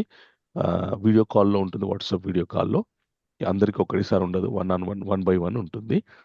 సో మీరు గుర్తుంచుకోవాల్సినటువంటి విషయం ఏంటి అంటే, ఫస్ట్ ఆఫ్ ఆల్ భయపడాల్సిన అవసరం లేదు. మన ప్రభుజీ ఇంటర్వ్యూ చేస్తారు. ఎందుకు చేస్తున్నారు అంటే, మన దగ్గర ఏదన్నా ఏమంటారు ఇంకేదన్నా మనం తెలుసుకోని విషయాలు ఉంటే మనకి తెలియజెప్పడానికి మాత్రమే ఈ ఇంటర్వ్యూ చేస్తున్నారు అనేటువంటి విషయాన్ని గుర్తుంచుకోండి. ఓకే. హరే హరే కృష్ణ. కృష్ణ. దండవత్ ప్రణాం ప్రభుజీ. ప్రణామం. మీ హెల్త్ కూడా అంత హుషారుగా లేనట్లుంది, అయినా కానీ మా కోసం చాలా విషయాలు షేర్ చేశారు ప్రభుజీ. ధన్యవాదాలు. నిన్నటి నుండి కొద్దిగా దగ్గు స్టార్ట్ అయిందనమాట. మీరు గుర్తు చేస్తే మళ్ళీ పాపం వస్తుంది. ఇబ్బందిగా ఉన్నారు. చాలా ప్రాబ్లం చాలా ఇబ్బంది. ధన్యవాదాలు ప్రభుజీ. సో మనం భక్తి సాధనలో ఉన్నప్పుడు మనకి ఇబ్బంది ఏది ఉండాలి అంటే, ఎప్పుడైతే మనం సేవ సరిగ్గా చేయలేకపోతున్నామో అప్పుడు ఇబ్బంది ఉండాలి. అంతే తప్ప యాజ్ లాంగ్ యాజ్ సేవ చేస్తున్నామంటే, ఏ ఇబ్బంది ఉన్నా సేవ చేస్తున్నామంటే అది మనకి గాడ్స్ గ్రేస్. ఇబ్బంది లేనట్టే. ఓకే. ఓకే. Thank you. తర్వాత ప్రభుజీ ఆ కార్యక్రమానికి లిస్ట్ లో నా చేయండి. పేరుందా ప్రభుజీ? ఎవరు లేకపోతే మాట్లాడుతున్నారు? యాడ్ చేస్తారా?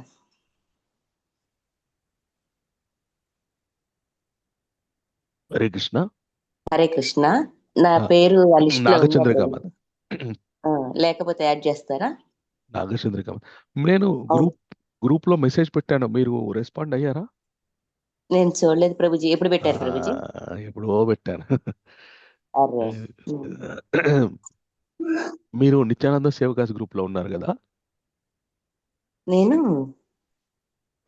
ఎవరి గ్రూప్ లో ఉన్నారు మీరు? నిత్యానంద సేవకాస్ గ్రూపా, శ్రీవాస్ సేవకాస్ గ్రూపా, మహాప్రభు సేవకాస్ గ్రూపా? నేను గోవర్ధన్ ప్రభు ఆమ్, అని చెప్పాను ప్రభుజీ. చెప్పి వెరీ గుడ్. నేను సాధన డేటా పద్మావతి మాతాజీకి పంపిస్తున్నాను ప్రభుజీ, పద్మిని హరిప్రియ మాతాజీకి. పద్మిని హరిప్రియ మాతాజీకి పంపిస్తున్నారంటే మీరు నిత్యానంద సేవకాస్ గ్రూప్ లో ఉన్నారు. ఓకే. సో నిత్యానంద సేవకాస్ ప్రతి గ్రూప్ లో మనము మెసేజ్ సర్క్యులేట్ చేయడం జరిగిందనమాట. ఎవరెవరైతే ఈ బుక్స్ చదివి ఐడిసి ఎగ్జామ్ క్లియర్ అయ్యి రెడీగా ఉన్నారో వాళ్ళందరూ కూడా దీక్షకు అప్లై చేసుకోవచ్చు అని చెప్పేసి నేమ్స్ అడిగాం. అప్పుడు నేను మీరు మిస్ అయ్యాను ప్రభుజీ. అరే సో మీరు ఆ,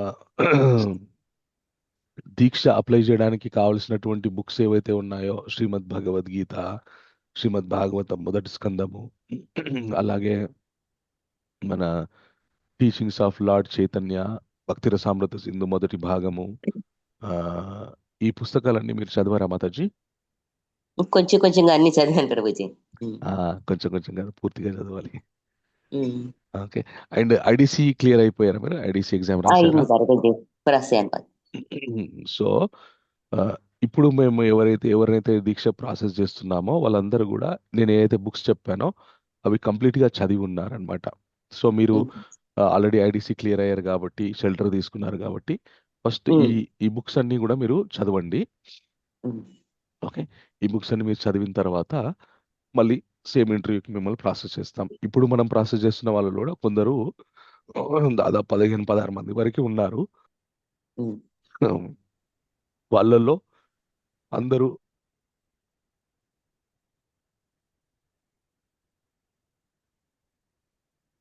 అన్మ్యూట్ లో ప్రభుజీ.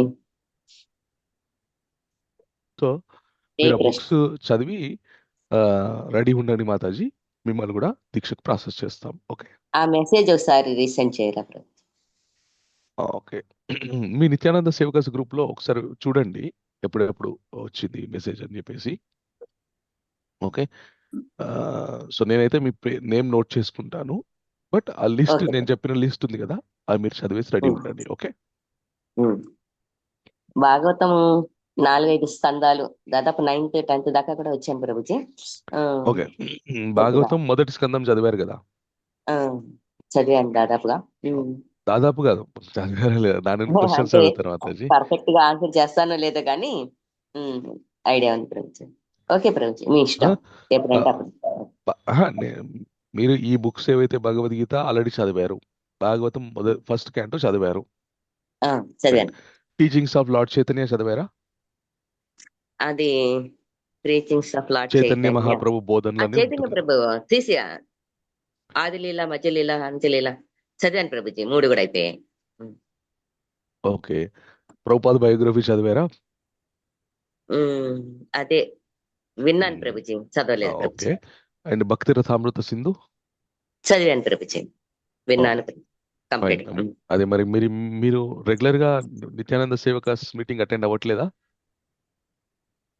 నిత్యానంద దాస్ గారు ప్రభుజీ. ఓకే. పద్మిని హరిప్రియ మాతాజీ మీతో మాట్లాడతారు మాతాజీ. ఓకే. సరే, ఒకసారి మాతాజీ కాల్ చేయండి మీరు. Okay. Okay Prabhuji, Hare Krishna. Thank you. Thank you very much. తర్వాత కార్యక్రమాన్ని కొనసాగించండి. Hare Krishna. Thank you, Prabhuji. Thank you for wonderful enlightenment on Srimad Shiva Bhagavatam. Shiva Mm, సరే, నేను in రాలేదు, నేను పంపిస్తాను. appearance day of Pundarika Vidyanadi, Nidhi Vishnupriya, and thank you, Prabhuji. Thank you very much. ఇంకే ప్రియర్స్ తీసుకుంటాను ఫస్ట్. ఈ రోజు ఎవరైతే బర్త్డేస్ అండ్ యానివర్సరీస్ జరుపుకుంటున్నారో ఎవరు వాళ్ళకి లేదు, 3 సార్లు ఫోన్ చేశారు. హరే కృష్ణ చెప్పండి మాతాజీ. నారాయణ మాతాజీ గురించి కూడా ప్రేయర్ చేయండి మాతాజీ.